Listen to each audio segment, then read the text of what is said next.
Maybe now. Are we Now? on? Are we on the internet? Now. Now? Is the internet working? Could be now. Now? What about now? Probably right now. Now? Just a second? Yow. No, just then. Oh, now. You missed it. Aw. It's over. The zeitgeist is over already, huh? Sorry. Where is it? Right there, where it says live stream. I don't see it. There it is. Look, there we are. I see it. It's online. Are we? I've popped out the chat, everybody. Oh, yeah. Pop.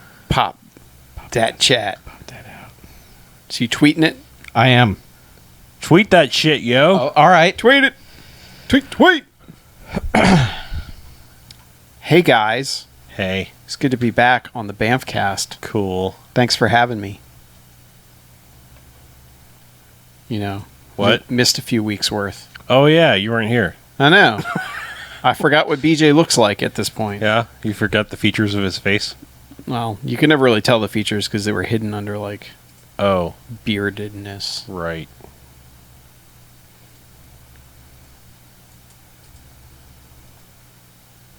I know he said things about things That's true. in that smooth voice of his. You've got a point. He did. He would He is a person that has said things. he would say about all the other things about things. Damn, that you ain't tweeted yet. I'm tweeting. Damn, I know. I ain't got this much banter in me, man. Man. Go this long, man. I start talking about White Fury. Please. No, all right. Please do not. I thought that was pre-show stuff. Yeah, it sneaks around from time to time. Oh, does it now? Yeah. Yeah. I tweeted. All right. Thanks, oh, look, Chuck. there it is. Let me retweet that for you I'ma do it. and America I'ma retweet it. and the couple people that maybe follow me and not the BMFcast. Yeah. Like two. I don't think we have many. No. Yeah. Most of us, it's kind of like, yeah, it's pretty much a pretty big overlap. Well, that's the nice thing about Twitter is it won't bother you if you're following one. It's not Yeah. like, hey, everyone you know retweeted this, Yeah. so yeah, we should do get that. all these notifications. Well, it did that for a little while. It was giving that notification, be like, hey, 3 people have just retweeted the BMFcast. Yeah.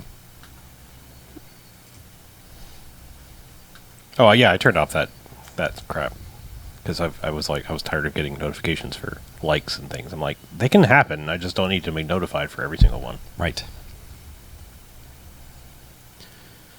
So. Uh-huh. I marked a tweet as offensive today. Yeah. It was a sponsored tweet trying to sell me 2016 Cleveland Cavaliers World Champions merchandise. So you So were I offended. reported it for being offensive. Okay, good. And I felt good about it. Did you? I felt better about that than many reports I've done in the past. Man, why do you feel so bad about Cleveland? I mean, they've got it pretty rough. They live I know in Cleveland. they live in Cleveland. That's the only real joy that I'm taking out of them being the Warriors is that they all have to go back to Cleveland. Mhm. Yeah. So, Actually, you know what? They probably don't. oh yeah, that's true. And then I watched that Cleveland tourism video again, and I Oh, felt yes. good. Okay. Yeah. It could be worse. Our They- main they- export is drifters. It could be worse. They So could good. live in Cincinnati. So there is that. Yeah. They have that going for them at least. Which is nice. Might have to root for the Bengals. No, I just mean living And in the Cincinnati Bearcats? versus. Mm-hmm. I didn't know there was a difference. Oh, yes. I know they're just cities that get coated in snow for 7 months out of the year. Yeah. Yeah. I mean, Cleveland's at least on Lake Erie. I believe it is. Lake Erie. Mm. It's on one of the Great Lakes. I That's a think it's great Erie. lake. Hey man, think that's it's no Erie. Lake Huron. No, it's not. Here on the lake. But yeah, no. Cincinnati's just by a fucking river, and it's Yeah, by a dirty. fucking river. Yeah. dirty. Think about Pittsburgh, man. It's Yeah. like by like 4 rivers. Uh-huh.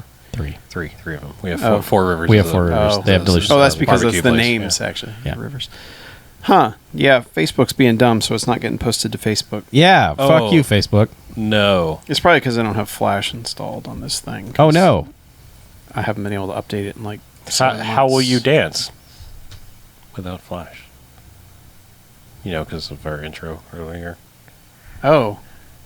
Flashdance. Yes. Uh-huh. Yeah, we watched Maniac Cop. Yeah. This is a good podcast so far. It really is. Well, it's a good thing we're not recording yet. I mean, where all of those things are happening. kind of record. I mean, it is recording, and we are live on the internet. Right, which will be archived. We are so live on the internet. Yes, we are Liv Tyler on the internet. Giant hands, like Robert Zadar. Where is the beach? Right, where? Indeed. A little old lady came running in here earlier and screamed, "Where's the beach?" Yep. And we were like, "Get out of here, lady. You don't live here. You're senile." Yeah, it was really awkward. Yeah. Man, And gross. harsh. He's on assignment in... Oh, I thought he was dead. Isn't that the joke you make? Fucking dead. Probably. I mean, there's a good chance that he is. Oh, He's not. Well, I'm just saying, I don't see him. Ergo, there's a good chance he's dead. Because He could be a ghost. Well, I mean, if you take the entirety of humanity, human civilization, right, and you think about all of them, more of them are dead than not. Oh yeah. Of course. So when I don't see someone, majority rule says that they're dead. Just at any given point in time. If you're not in direct contact with them, assume they're dead. history has proven. It really has. It's just simple math. It's just simple math here. It's a simple question. Yeah. Yeah. No. Well, cool. Good to know. I mean, there's no ill will here or whatever. It's just He's on a farm. logistically speaking, he's Clearly. most likely dead due to statistics. All right. Yeah. Yeah. Sure. I'll take it. Well, you have to. Gladly. They're statistics. Oh, what? Yeah, they're there whether you want them or not. Yeah. Like herpes. Yep. And the shingles virus. They're all inside you. Yep. That's a party in there.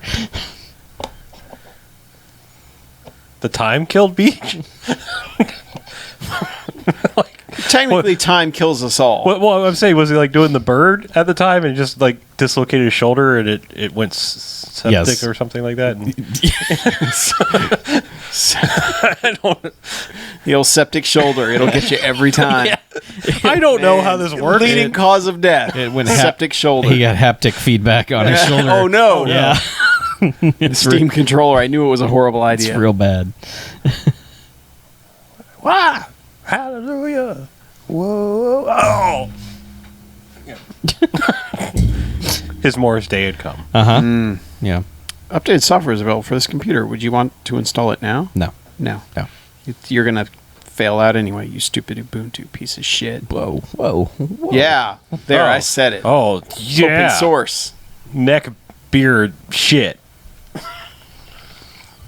Hey, you're the one who installed it. I did, because I don't have a license for a real OS on there. Oh. And you just need an internet browsing device. I did. Yeah. It seems to work okay for that, though. Apparently, some sites still use Flash, like Maniacs. Get it? Okay. Like Maniacs. Oh, I get it. Cops. They should really police this sort of thing. Mm-hmm. Maniac cop.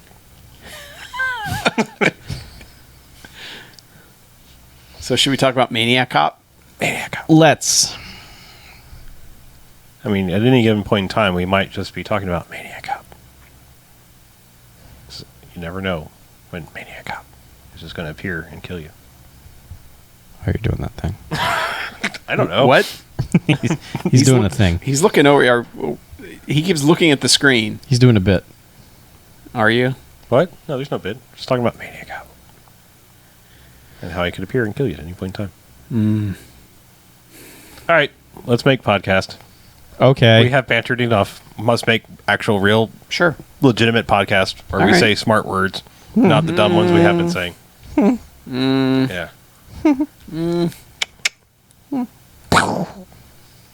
What? I don't know. Make podcast. Okay.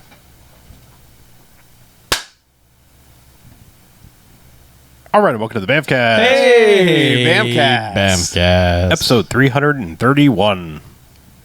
Huh. Baskin Robbins. Yep, sounds about right. So I'm Harlow, I'm Mackie. I'm Chuck. and we're BJ-less this week because apparently we can only have 3. Yes, It's this new feud we're having. The balance is completely very, thrown off. Very weird. if more than 3 of us are here.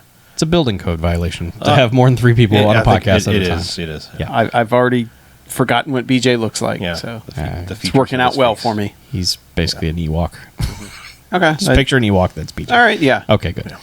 Let me tell you what we do each and every week here on the BMFcast. Sure. We go and we watch ourselves a quote-unquote bad movie.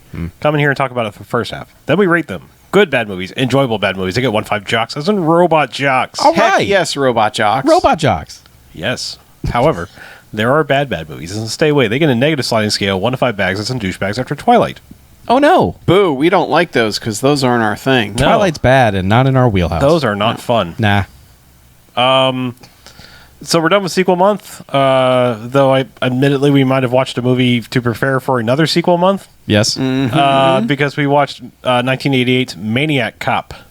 Maniac Cop. Maniac I Cop. think possibly mainly due to the fact that we want to get to Maniac Cop 2, but we had to watch the first one because unlike Jaws movies, we need to be complete. Yes. Yeah, something like that. So let's get a plot summary that's very quick out of the way and talk more about it. A killer is dressed in a police uniform. A killer dressed in a police uniform begins murdering innocent people on the streets of New York City. That's it. Let's move on. Okay. Yes. A Maniac Cop. Yes. Uh-huh. Cop who is a maniac. Uh-huh. Yeah, so let's talk about the BMFcastness of this movie because I think it bears mentioning. There are quite a few BMFcast Would you alums. say a plethora? Yeah. Yeah. You could say that. I mean, Man. from behind the camera, you've got this movie is written by Larry Cohen, who strangely not directed by him. strangely not directed, but yeah, it's the director, I believe, / writer of Q the Winged Serpent, the The ambulance. Ambulance. Anything else we've done? I think it's just those two. Those two for us. Yeah. Okay. Yeah. Yeah, I mean he's done lots of other things, but that's And other stuff that will probably end up Million doing other things at some that- point. Did we watch Black Caesar? No, we watched No. Black Shampoo. Yeah, Black Caesar is like a real movie. Right? Black, yes, We've Black also Caesar's. watched Black Gun. but Right. not Yes. Yes. Yeah. But it was directed instead by William Lustig, who kind of only did the Maniac Cop movies and a couple other things. But yeah, it's weird that Larry Cohen didn't do this, but it definitely has his fingerprints on it because New York is shitty in this movie. It sure is. So it's it's a Larry Cohen movie if New York is just a hellhole, shithole, horrible place. Yep. Totally. And living in this, which I guess our hero Yeah. is decorated BMFcast alum Bruce Campbell of Tornado. I like that he's decorated. Why? Yes. Because he has an exclamation point after his name. Tornado. And Bruce he's Campbell. he's Bruce Campbell. I mean, come It's on. true. Yes, Tornado. We don't really review many of his movies here, but he's in our wheelhouse. he definitely is. We, in our we wheelhouse. have a great appreciation of Bruce Campbell. Yes. Richard Roundtree, Shaft Shaft. Shut your mouth. from 3 the Hard Way. No, he was not in 3 the Hard Way. I know. He was in Q the Winged Serpent, though. Yes, we get to claim him on a technicality. And also a certain movie involving a certain dinosaur where Oh, Shaft right. had to get his pole up. God damn it. Oh, that's Called right. Theodore Rex. God Shit, damn it. I forgot about that son of a bitch dinosaur. Yep. Also, from a couple weeks ago, and an episode I wasn't here for, Uh-huh. but I believe it was Cherie North. No, actually, no, not her. She's the other actress, Lorraine Landon. Lorraine Landon, who was in Samurai Cop 2. She was, yes. She was Unrecognizable in Samurai Cop 2. she was a noteworthy component of Samurai Cop 2. Yes. I am going to remain silent about her Yep. involvement in Samurai Cop 2. Good idea. Thanks. For now. Mine. A guy who feels like he should be a BMFcast alum but is not Yeah. is Tom Atkins. Is kind of, he's in Escape from New York. He was a bad guy in Lethal Weapon. He's in Halloween 3. Night of the Creeps. Yeah. He's in just a ton of genre stuff that we have skirted around for the longest time. Like Tom Atkins is a guy you're like, oh, him. Yeah. Yeah, okay. Right. Yeah. And he's kind of like the lead detective investigating everything. Yeah. Speaking of skirting around, I think we've been skirting around the biggest component, or I'm sorry, the two biggest components of the BMFcast lexicon in this movie. Yeah. Once again, William Smith Yes. William makes an Smith. appearance. The most decorated of BMFcast alums. Yes. 20th appearance. It's a lot. It's a lot. It's Yeah, up there. I think it's double digits at this But point. I was about to leave him out because, I mean, he feels so ubiquitous now. I feel like it's weird mentioning him because... We should mention when he's not in one of our Right. That movies would probably at be this point. easier. But the late and the very great Robert Zadar. Yep. He plays Maniac Cop. Yes. I mean, a fact that is now well known. However, if you could go back to 1988 and see this movie fresh, would be a lot more interesting to not know that. At first, yeah. At first, but you know, you'd get there pretty quickly. It's just there's a lot of ambiguity in this movie. There's a lot of red herrings early on. Yeah, so And it starts out with we're shown with the credits. It's just a guy putting on his entire police uniform. And, you know, His it's almost dress. like a gearing up montage. Yes. But you know, he's even got the white gloves on and all that. And then we get to the first scene of the movie is a woman leaving a bar by herself who almost gets mugged by two toughs in the street, Yes. who she's able to beat off with the beat them fend off. How about fend off? Yes. Okay, fine. I like fend off. Yeah. But she gets away from them by beating them with her purse. Yes. Okay. Good. Yeah. And runs away and finally reaches an officer and goes, "Officer, you have to help me. You have to help me." To which he grabs her by the neck, lifts her up off the ground, snaps her neck, and kills her. Suddenly, the next morning, it's the two guys who were chasing her are being arrested and accused of her murder.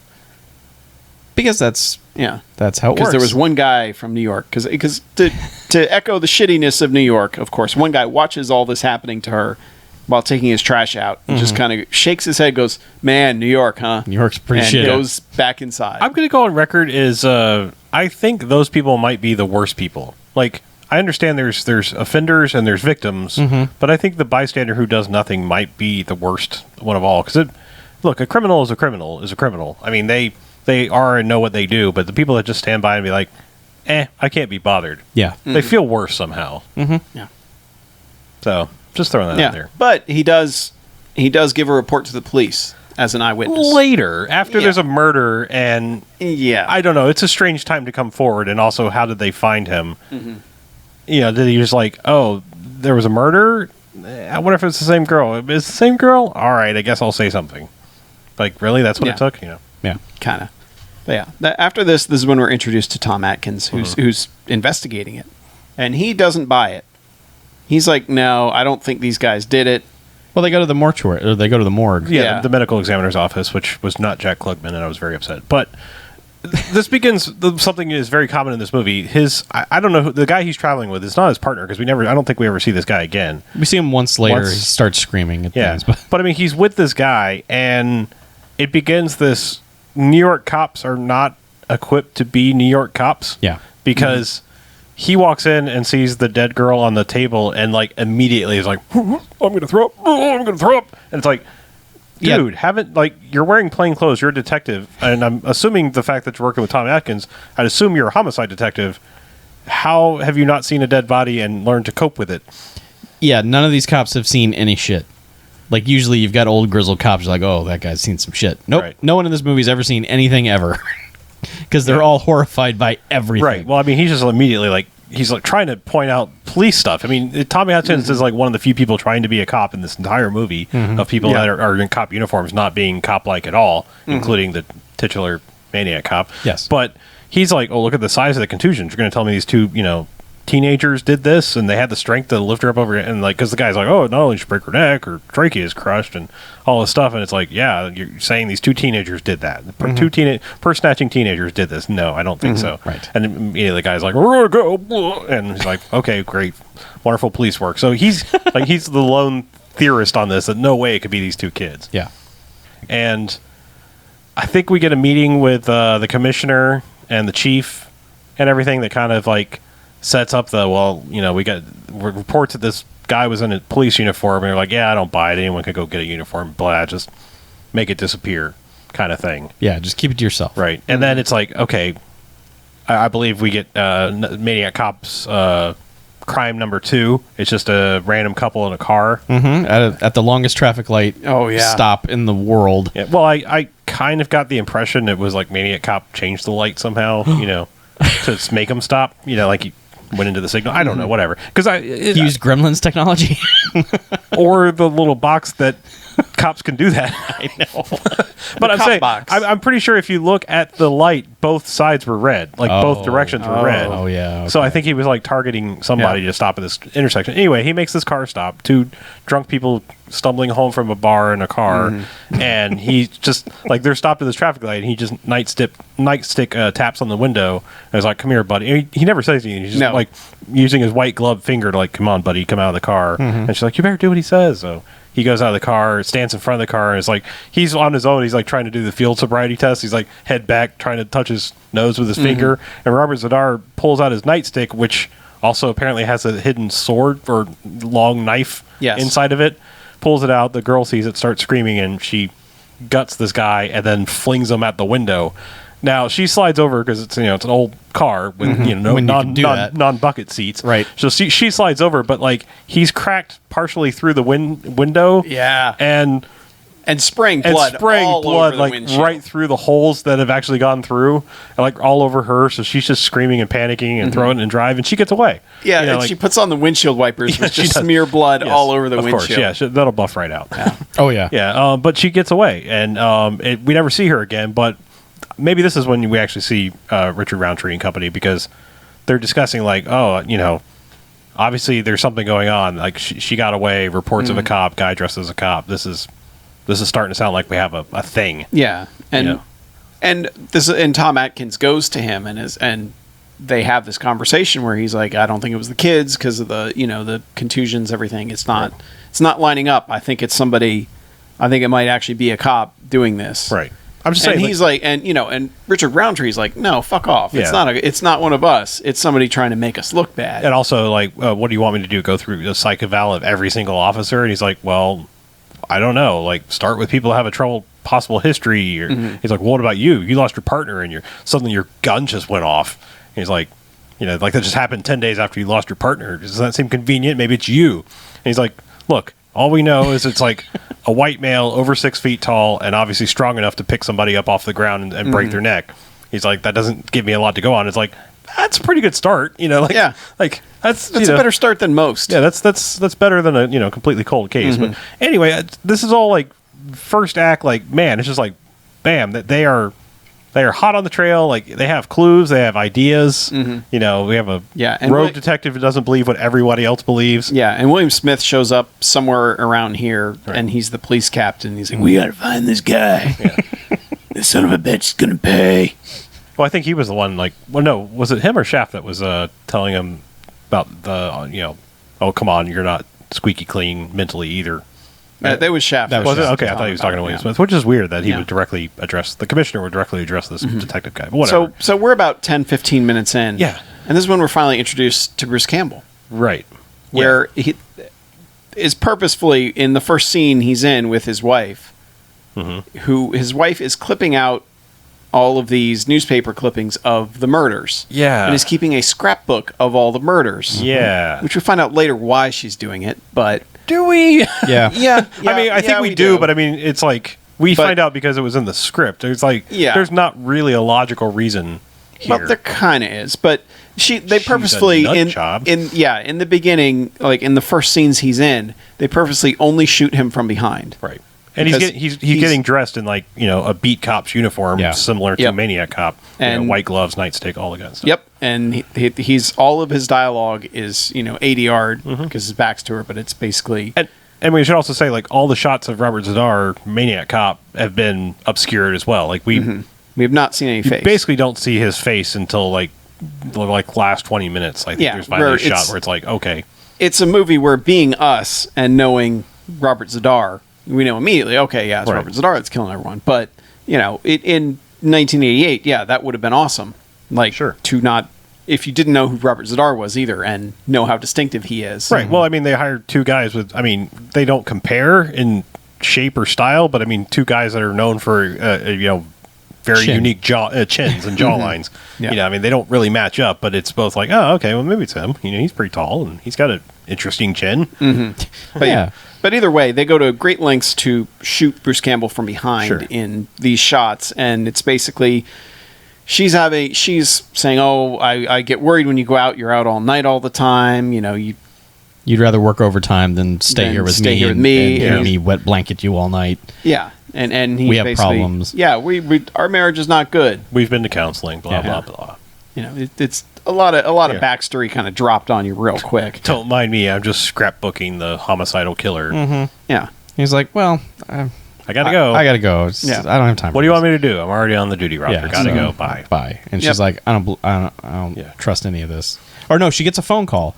Well, she sits back down, and like the second he walks out the door, the phone rings, and it's somebody that says, "Oh, he's going out to kill again, isn't he?" Yeah, and she's It's like, "Why gotta do you be keep him." calling me? Yeah, because she said she hears voices, and she's not sure if she hears noises in the apartment, and she hears voices, and she's just not sure. So it's very much presented like, is she crazy? Is this voice all in her head? Yeah, But so she goes and puts a coat on and grabs a gun and follows him. Mm-hmm. To which she finds him in a hotel. Yes, wailing away on chick from Samurai Cop 2. Wailing away. I mean, to be fair, it might as well have been a blow-up doll. I mean, I don't really think there's a crime here. There's not enough human there to All right. constitute. All right, yes. stop. But she busts in, finds him having an affair with another cop. She doesn't bust in. She gets a key from the guy at the desk, which, I'm sorry, you're a bad hotel clerk, guy. And I know that was the director, but still, you're a terrible hotel clerk. But yeah, for a no-tell motel. You really? Yeah. It's like, oh man, I don't know who rented that room. Yeah. Beats me. Yeah, and what a weird hotel room it is, because the entryway is not connected to the bedroom in any way. Mm-hmm. What kind of cheap ass hotel is this to where you walk in and that has a room structure? Yeah, and doesn't have immediate access to the bedroom. She has to wander around this apartment hotel. Honestly, looking at this motel, this would be the kind of place you'd be lucky if the bathroom was a self-contained room. Yeah, the toilet would be in the middle of the room. But no. Yeah. But either way, he's like, she is freaking out, and he's like, "Oh no! Well, I was going to tell you, I didn't want you to find out like this." Yeah, and no one does. This is oh, honey, so glad you're here. Yeah, I'm fucking her. This is exactly how I wanted to tell you. I wanted to wait at least until we were done. Surprise! I mean, Christ, I've been going out every night suspiciously. I've just been waiting for you to follow me, and it's about time you did. Because man, this is how I wanted to tell you. Yeah, but she immediately pulls a gun on him, right? And and then the other woman is just like, just let her go. Yeah, let her. He's trying to talk her down. Yeah. And she's like, I else could shoot both of you. Yeah. And the lady, Lorraine Landon, who he's with, is just like, just let her, just shut up. Let her go. Yeah. Let her leave. She has the gun. Yeah. You don't. So she leaves. Mm-hmm. And she goes outside. And is immediately grabbed by Maniac Cop. She gets Maniac Copped. Yeah. She sucked into a van. Yep. And then the next scene is the maid going to clean up the room and finding her with her throat slashed. Yeah. Laying on the bed. Very upset. Yeah. Well, maids. Yes. They're not the coroner or anything. No, they've seen some shit. But Yeah, but I mean, again, this is like, they're given this motel. Yeah, they're used to mopping up bodily fluids in that hotel. This is probably not still. her first body. I mean, and you could tell from the way she walked in, because she was like, this lamp is knocked over. Fuck, what else have they they've done been in here? partying She's just looking around like, God, what am I going to find in here? Oh, dear Lord. Yeah. So. Yeah. And this is the point where the police are briefing everybody. They're like, hey, man, shit's real. Yeah, they're having their Hill Street Blues briefing. Yeah, because in between this, Tom Atkins has gone to a reporter and basically leaked the story that, hey, we're kind of hiding this, but it's, I don't know what he thinks it's going to help. Because it 100% makes things worse for the cops. It does, but I think his initial plan was probably with good intentions of basically like, hey, there's a crazy cop out there. Don't run to it for help. Because that's how the first lady died was, please help me, officer. Oh, no, I'm dead. Mm-hmm. So I think the thought was, okay, I got to get this out there. Yeah, but he basically tells the news, hey, there's, we've been kind of suppressing what the real deal is. Mm-hmm. These 3 murders have all been committed by somebody who looks like a cop, who's pretending to be a cop. Yeah. And theirs is basically, and the news is basically, don't trust anyone who's a cop. So they have all these interviews with all these people. But that's after the random old lady gets stopped. Because that's the first thing that, Yeah. like, well, the news. as they're giving the report of, like, first it's like, voiceover, like, news is happening, like, cops, what can we trust them? But this old lady gets pulled over, and she's in panic mode. She's in super panic mode. It's like, and she's also wearing gloves, which is, like, kind of suspicious in and of itself that nobody's done that with cars for, well, definitely not in 1988. But She's a racer. okay. I buy that she's a racist, but not a racer. Yeah. But she gets pulled over by a cop. Yeah. And Or no, her car is dead, basically. Yeah.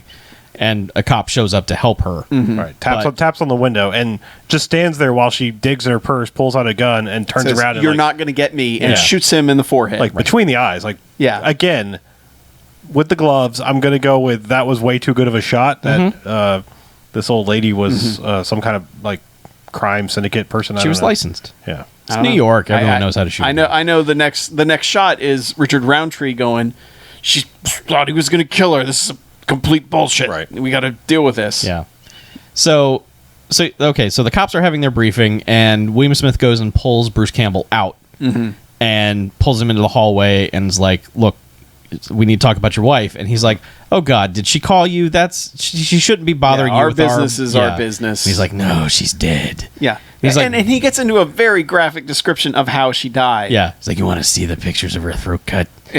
From here to here. Bruce Campbell's like, "No, I don't." But yeah, and it's like, but it's immediately like, "So you were having problems with your wife?" And it's like, oh God, here we go. So it's immediately like Bruce Campbell taken into an interrogation room where he's like, "You're the Maniac cop, aren't you? Admit it." And his lawyer shows up. And and he doesn't want to give up the other cop because he doesn't want to mess up her reputation. right, lady Yeah, cop. totally. It's hard to be on the force and be a lady, so you don't want to ruin that.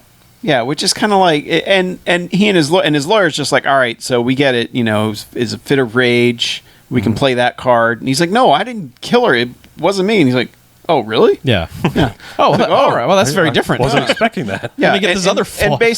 basically they kind of make this like, listen, they'll catch this guy by Friday, or he'll do something else, and it'll show that it wasn't me, and Yep. then we won't have to get her involved. So Yeah, his one and only alibi he's not willing to, call upon. Okay. Yeah. So, okay, so and at what point does Tom Atkins kind of believe his story? well, there's a point A to point B to point C thing somewhere along the way where Tom Atkins goes to see him in a jail cell, and Bruce Campbell's like, "Yeah, I've been seeing this lady," and he's like, "Sweet, all right, good job, guy." And he's like, "Yeah, she can give you some information," and Tom Atkins goes to her stakeout where she's out pretending to be a hooker to get guys, and so this is a fun bit in this movie because it's total fantasy universe time. Yeah. To where she's fake hookering, and businessman pulls up in car like, "Hey baby, let me show you a good time," and she's like, "Yeah, you should totally show me a good time." You're Wink. going to have to be a little bit more specific. Yeah. It's like, "Do you want to offer me money for sexual contact?" And he's like, "Wait, are you a cop?" And she's like, "Yes, I am." Yeah. And he's She like, goes, "You said the magic words." right. And he's like, "Thank you very much. I'm going home now." And she's like, "Enjoy your drive." No, she's like, "You better go home to your wife right now." And he's like, "I will, but I'll be thinking of you." Yeah. And she's like, "Bye now." And it's like, wait, what on This earth? is the first time in the history of anything ever where they're like, legitimately, "Yeah, I'm a cop. Yep. Go on to your way now. You better not do this." Yes. Yeah, I mean, this is like so happy go lucky that like people would have entrapment parties. Like, Yeah. hey, Every time. every shot you show up, like, Yeah. did you come here for the party? I'm not saying I didn't come here for the party. Right. Every time I've seen cops, it's, "Are you a cop?" "No, baby. I'm a cop. You're under arrest." It's like, what? So, anyway. Yeah. But legitimately, like, the least realistic thing in this entire movie Yeah. Yes. is that. Yeah. And this is a movie about an undead cop. Yeah. So, like, she goes wandering off into an alley because, I don't know, and Maniac cop is there and starts to strangle her. And she pulls out a gun and shoots Maniac cop. And Tom Atkins has just pulled up. Yeah. And it, hears the shots and runs over. And he starts unloading his gun into Maniac cop. So she empties her gun into Maniac cop. And then Maniac cop disappears. Yeah. And they're like, huh. And he does the disappearing act so well Yeah. that you're wondering if there's some supernatural thing going on or Yes. what. Or, I mean, I'm wondering for the fact that he took no less than 6 rounds. Including a couple to the head. Well, according that to her. she says. According to her. She's a cop. Well, regardless, let's say it was 6 rounds to the chest. The fact that he didn't buckle or move or do anything, even with a vest. Right. Well, you have multiple broken ribs. Yeah, and you're in lots of pain. they cut to them in a bar, and the first thing she says is, "He's not wearing a vest. I know I put several shots into him." Well, I think she says even if he is wearing a vest, I put a couple in the head. Well, she says his hands were cold and he wasn't breathing. Right. Right. Yeah. So we're like, okay. Yeah, well, right. and Tommy Hudson is like, let's just table that for now and let's sort this out a little bit more. And that's where they get to the whole like. Well, he's like, here's my apartment key. Go there. I'm going to have a secret knock. Don't open the door for anybody. Take a cab. Bye. Yeah, I'm going to go talk to your supervisor. Right, but before he gets the information out of her that she told one person about her affair with Bruce Campbell, which was this lady who works in like the records room. Yes. So yeah, he's like, who? Yeah, she has a leg brace, walks with a leg. Yeah, she describes like 6 distinctive things about her, and it's not until like the very last thing where it's like, oh yeah, okay, you mean Sally? Yeah, I know. Okay, yeah, her. Yeah, the leg brace, limp cane thing. Yeah. Like sometimes microwaves tuna. Yeah. Oh fuck. Oh, yeah, Sally. Jesus Christ, that lady. Okay, yeah. Oh, old Yeah. tuna Sally. Bring in your tuna helper from last night and microwave it on our watch. That's great, Sally. Yeah. Yeah. So that's how they get to the point of figuring that out. Well, And- yeah, he goes to see her and is like, immediately is like, what? Who? Why are you here? God, like, nobody she's ever comes to the so records room. Fucking shifty and weird. And he's just like, hey, I know this lady. I think we have a common acquaintance. Yeah. And she's like, what? He's like, yeah, I know Mallory. She's, yeah, Mallory. Oh, is she all right? She's great. And he's like, well, no, because she kind of got attacked and almost killed by like a cop who might have been a maniac. Yeah. She's like, oh no, oh no. Oh no. She's like, was she okay? She's like, she's fine now. Yeah, that's hand thing here. Yeah. All right, great. All right, see you around. Yeah, because he got knifed with his nightstick sword thing. He got knifed in Yeah, his- he got cut in the hand. Yeah. I don't know. I had an accident shaving. Yes, this is what he tells love like a that. guy to the desk. And the other cop's like, yeah, whatever, man. Right, yeah, don't care. Yeah. We're New York cops. We don't Yeah. care. But yeah, so he's just like, yeah, I guess this is all fine and good and not shifty at all. Right. Bye. Yeah. And so she's immediately like, I am totally shifty, so I'm going to get in a car and immediately incriminate myself. Which she So- does. She leaves work and gets in a car and drives to Pier 14. Immediately incriminates Yeah, himself. and he's goes like- goes to see Robert Zadar cop. Follow her because she obviously knows what's up. So, yeah, she goes to meet Maniac Cop, who's just chilling at the pier. Yeah, just sitting there, and he's like listening to the conversation that they're kind of. I mean, I get the impression he's not super close, but close enough. He maybe heard something, but I don't know. He does the old like, oh, I shifted around. He heard enough. He heard enough, Heard and the he's- name. He heard his name. Right. Like the Maniac Cop's name. Right. And then of course he does the I've been kneeling here behind this, fish traps and all this for long enough that I have to turn and knock over a board. Right. And the shifty cop lady Sally is just like, what was that? Blam blam blam. Yeah. Who's there? over there? Yeah, just immediately like let's respond with gun. Yep. And shoots over there, and of course he's far enough away that he gets away, and you hear a cat go meow, and she doesn't go like, oh, that was just a cat. Yeah, no. But she turns back around and Maniac Cop is gone again. Right. Vanished. Because he knows how to vanish. he does. Because he's And- Which is very convenient for him. And Yes. Tommy Atkins is leaving and like gets stopped by a security guard, and they have a little exchange, which really only serves to basically say like, yeah, I should be getting hazard pay because I'm wearing a security guard uniform with a badge, and I'm not going to be here that much longer. They're shutting this place down in a couple of weeks. It's all rotting. Yeah, because it's all going to fall into the river. Right. And they're like, okay. Yeah. Thanks for that bit of So info. he leaves, and is this where does he go to see? No, he already met Bruce Campbell because he got the name. Right. Yeah, database. what Tom Atkins does next is he goes to Oh, he takes like a different records room or yeah, something. he looks And- like he gets all the newspaper clippings of that cop, Okay. of Yeah. Maniac Cop, when he was a cop. yeah. But then doesn't he takes Mallory to go see Bruce Campbell, or is that later? That's right after this. Yeah. He basically he gets all this information about this guy and finds out. Okay, well, he was He was the best cop ever. yeah, he was the best cop ever, but he shot first, ask questions later. He was little trigger happy. Yeah, he was a loose cannon. Yes. Though they don't say that, No. unfortunately. But No, But the other cop is just like, yeah, he was pretty badass, but he also kind of did shit illegally. So they, you can't kill that many suspects and get away with it. Because like all the newspaper clippings he looks at are like what was his name? Matt Coleman, I think, or Cordell. Matt Cordell. And they're like, Cordell kills again. Yes. It's like Cordell, hero, murders 7 muggers. It's just, and they've got one newspaper article has his name like a fucking, like just Evil Knievel, because it's like he's got an asterisk between each letter of his last name, just like more people killed by Cordell. Yeah, it's like C.O.R. Like the city at one point was just like, fuck yeah. But the best thing, other cop that's with him in this scene doesn't look like a cop at all. He looks like a 70s televangelist. Yeah. He's got big this like face, sweaty man. Yeah, big face, sweaty, like it looks unnaturally red / tan. It's I don't know. It's just like where'd you find this guy anyway? Yeah, and all that stuff kind of ties back. And he's like, yeah, but he got arrested and he got sent up to the pen because Sing Sing. Yeah, but this kind of ties into everything she was doing, where she was like, I know you want to get back at all those people who wronged you, Matt, but you can't just keep killing innocent people for no reason too. Right. It's like, it's not going to work. I know you want the mayor. I know you want the police chief. I know you want to take them all out, but it's not going to work. I knew you had the anger in you, Matt, but why are you killing these innocent people, basically? Which is kind of like when this thing started and, what was her name, Chelsea or whatever, the random lady that got killed, Cassie, gets killed in the beginning. I was just like, oh, I was thinking Maniac Cop was going to be like a more active Dexter, like going after criminals and using excessive force. But nope. Yeah, but I don't think he kills any criminals. Not technically, no. No, there's no hero kills.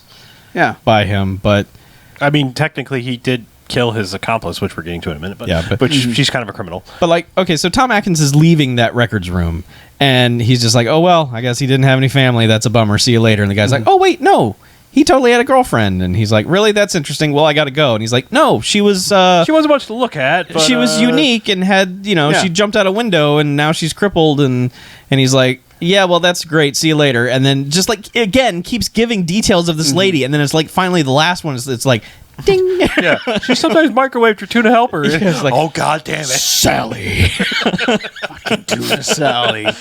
Who puts fish in the microwave? Yeah. I mean, really? So now he's got the whole plot in his head, which is just like the most ridiculous thing. But he's on the page of, okay, I've got this. I know exactly what's happening. And we're still at the point where, and in Maniac Cop, we have a flashback to him getting mutilated in prison. Yeah. Is where because he's sleeping. He's sleeping in the pier. Yeah, at the pier in sewage or whatever he's doing. And he just in a heap of trash, that's his bed. Good old Maniac Cop. But he's having a flashback to when he got mutilated because they have not shown his face yet. Right. And it's him in the shower and he gets jumped by, it's him being led into prison and everybody giving him the stare down because they're like, oh, that's the Maniac Cop. Yeah. And then he's in the shower and he gets jumped by 4 guys and he's beating the crap out of most of them, but then he gets shanked in the back and then they all cut his face apart. Yeah, well, they cut him all up. They stab him everywhere. The implication is he's just sliced all to hell. Yeah. And so 1,000 little cuts. Yep. Yep. Dead. So he's messed up. But they definitely have a shot of them like carving his cheek open. Oh yeah. Oh yeah. All that. They definitely went to work on his face. Yeah. But I mean, I think the implication they get grindhousey with all of it for a little bit. Yeah. But yeah. So now we know that's what's going on with him, and it's kind of like it still feels supernatural almost, especially with the way she talked to him about getting his vengeance and all that stuff. So we're still just kind of like, huh? All right then. Yeah. Yeah. But like.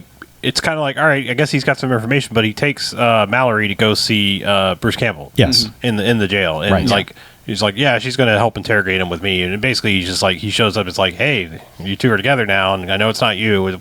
We're looking into the guy it is. It's this guy. So why don't you guys do whatever you want to do? I'm going to let you interview him a little bit by yourself, if you know what I'm saying. Wink. Yeah. And leaves. Yes. And...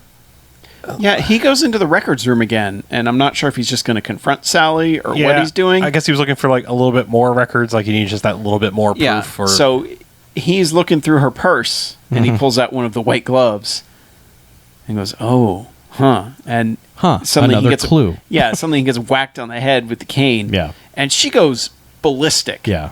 She's she's just going mental. He knows we're here. I can't stop him. Oh, He's screaming at the top of her lungs. Why did you do this? Yeah. I still love him. And it almost looks like she like stabs him through the gut with her cane, like because he's just a bloody mess. Because she is beating the shit out of him. I think the with implication cane. was she beat him on. He was defending himself with his arms. And Yeah, she opened the wound on his hand. he got his billy club knife wound. All I know is he gets bloodied quick. Yes.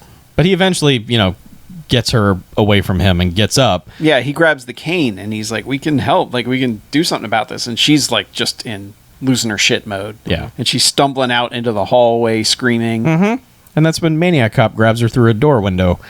Yeah, he totally Freddy Krueger's her. Yep, just yanks her right into a room. Yeah, he basically defenestrates himself through the window and then yanks her through what's left to defenestrate. Yes. And so Tom Atkins eventually gets himself collected and goes in there and sees her, Maniac Cop's got her up against the wall, choking he's her. basically just banging her against the wall. Yeah. And Tom Atkins goes in and Shoots him multiple times. but just shoots at the both of them. Just just, hey, stop, blah, blah, blah. Just firing everywhere. Yes. All the while, this is in a police station. Yes. And nobody is reacting. No. Nope. Anyway, So, just continuing.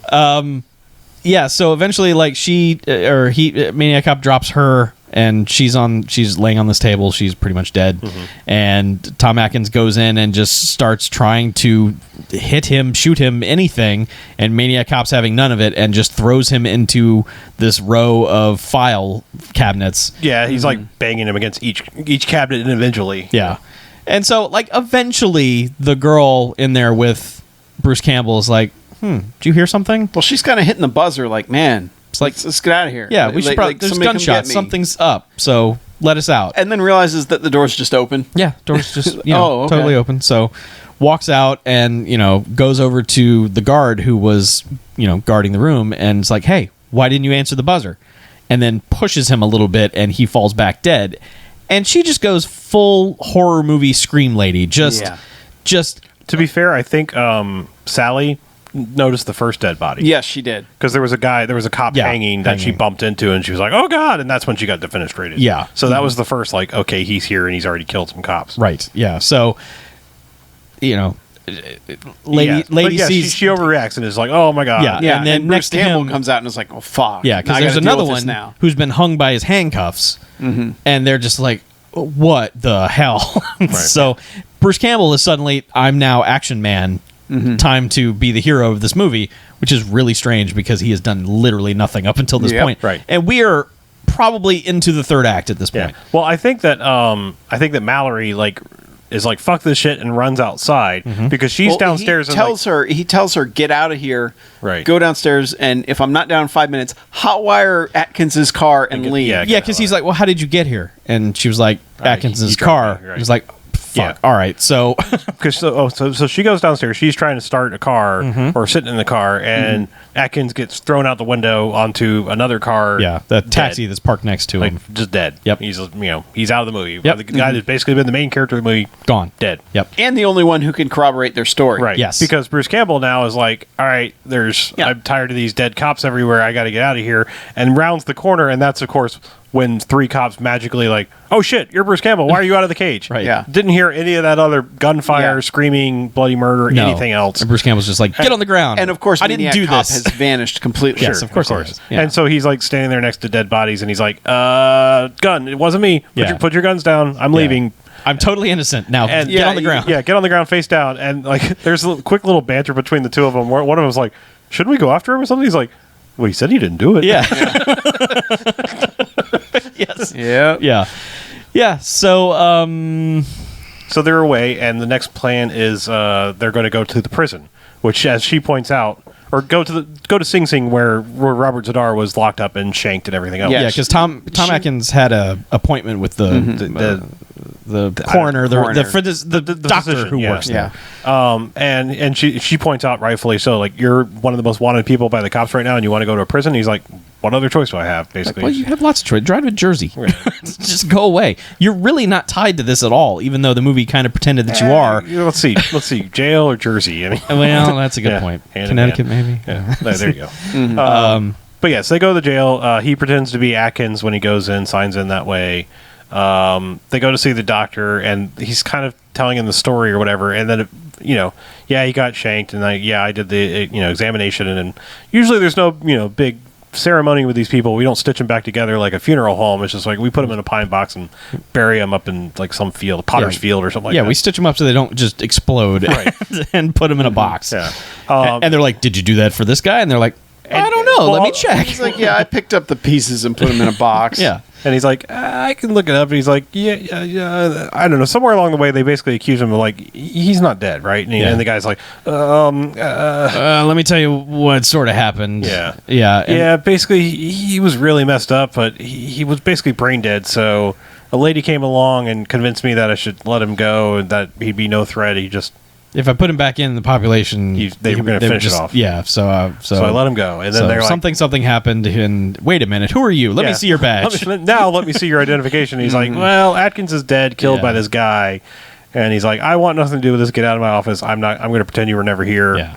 Yeah. Blah. Here's all this information dump, but I'm not going to help corroborate into this. So just get out of my office. Yeah. So. Yeah, he gives them all that information. Then it's just like, wait, who are you? Yeah. Get out of here.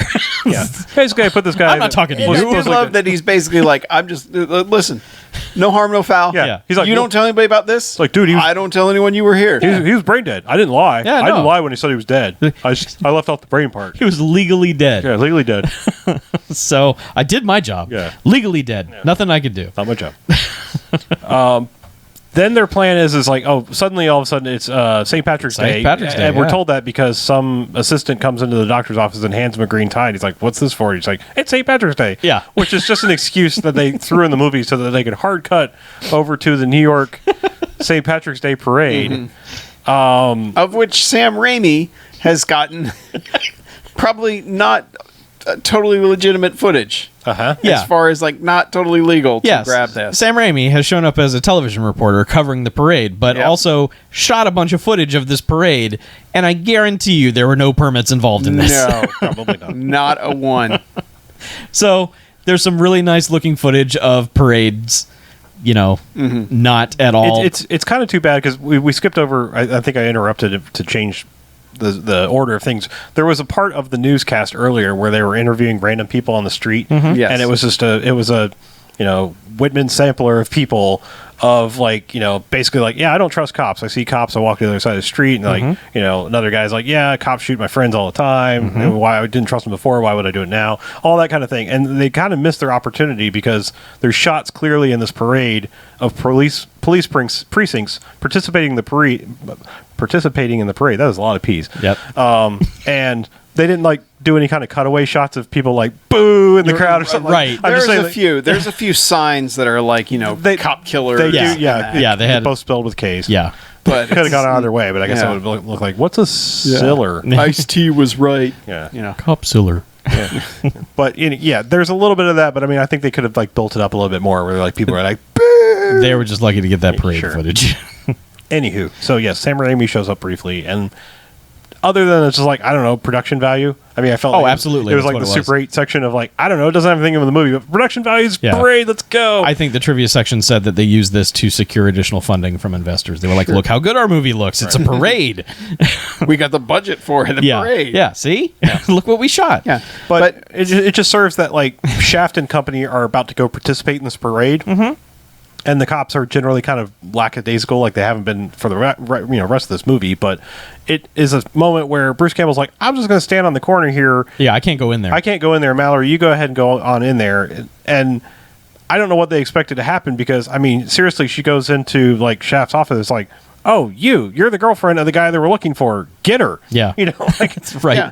She's straight up basically arrested as soon as like on she site. she makes it into the commissioner's office, but immediately it's like, nah. Yeah. Like grab her. Well, she explains. Well, no, William Smith brings her in. He's like, "Look who walked in." Yeah. Right, yeah. Yeah, and then Accessory to murder. she explains like, no, it's this guy Matt who And they're all just like, that guy died, you idiot. And also, I have this phone call from Tom Atkins. Listen to this, where Tom Atkins called Shaft and said, "Hey, listen," and gave him the most vague description of the murder suspect and murder. The guy doing this is being helped by a lady. Yeah, he has someone in the department, probably his girlfriend. Yeah, and that's So, how he's being helped. I'll be here until you want to call me back. And what's funny is it's like all of this vague stuff adds up to point precisely at them. Yeah. Like Bruce Campbell's wife keeping this scrapbook and having a diary. Oh, yeah, we didn't even because bring that she's up, a crazy person. Yeah. She has this diary that's basically, I think he might be the killer. I'm Right. not sure. Things aren't going well in the marriage, you know. So he's probably a murderer. Yeah, so he's probably the one murdering everybody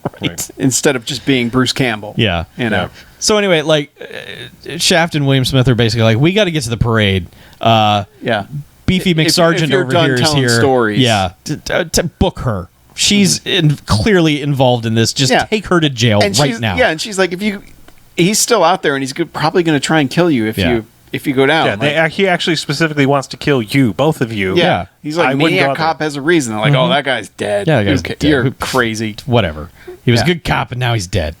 So they walk out into the hallway and over to the elevator, and they shut the door shuts where there's just these two little windows to where you can see their heads waiting for the elevator, and in the window behind them, you just see giant blade come up behind them. Yep. And then Maniac Cop just fucking murders both of them, just right there, Yep, dead. They're dead. So, meanwhile, she is still in the room with, Sergeant Mustache, who's come in. Sergeant Pigface. Yeah. Because, like, this guy comes in and, like, he's like... He's trying to out William Smith. He's a little bit, yeah. Hey, Like, lady. Yeah, well, he's like early day, hasn't smoked 14,000 cartons of cigarettes, William Smith. And is at first we're like, oh, because he's like, well, we got the commissioner's room all to ourselves, so why be in a hurry? And we're and it's like, oh no, gross. please and then don't. we go see them get killed, and then it comes back and he's like, look, I could really use this collar. Just tell me everything there is about it. Just give me some information. Thank you, movie. I mean, if that was an intentional swerve, we were like, we're supposed to think, oh, great, 80s, rapist asshole guy. Yeah, just gross cop. Yeah. But like I said, nice swerve there because like he's just like, no, I want all the information. I might believe you if you can give me all the proof that I can be the one that turns this I in. could use this collar. And she's like, I don't know what to tell you. We're still looking. No one believes me. We don't have anything concrete. And he's just like, what good are you? And so he cuffs her and is like, he cuffs her to him and is basically dragging her down the hallway. The entire time complaining that everyone else is at the parade and he's stuck there with her. Right. Yeah. He's just like I'm here with you. And he even does a classic thing of like, and one more thing. Like he's going on his whole rant. He's like, and one more thing. And of course, around the corner, stab. Yeah. Because that's I wonder how many in movies someone should do a count how many people's last words have been one more thing. One more thing. Yeah. Steve Jobs' final words. Yes. It's basically the movie equivalent of, hey, y'all watch this. Yes, exactly. Because and one more thing, and he's dead. And now she's handcuffed to him and basically dragging him down the hallway as he's dying. He's not even dead. He's just like, and she gets to the door, tries to open it, and the dead bodies from the commissioner and the chief are on the other side, so she's stuck again. Yeah, she can't So get she through goes there. into like a supply room. Well, it ends up being like a break room. Yeah.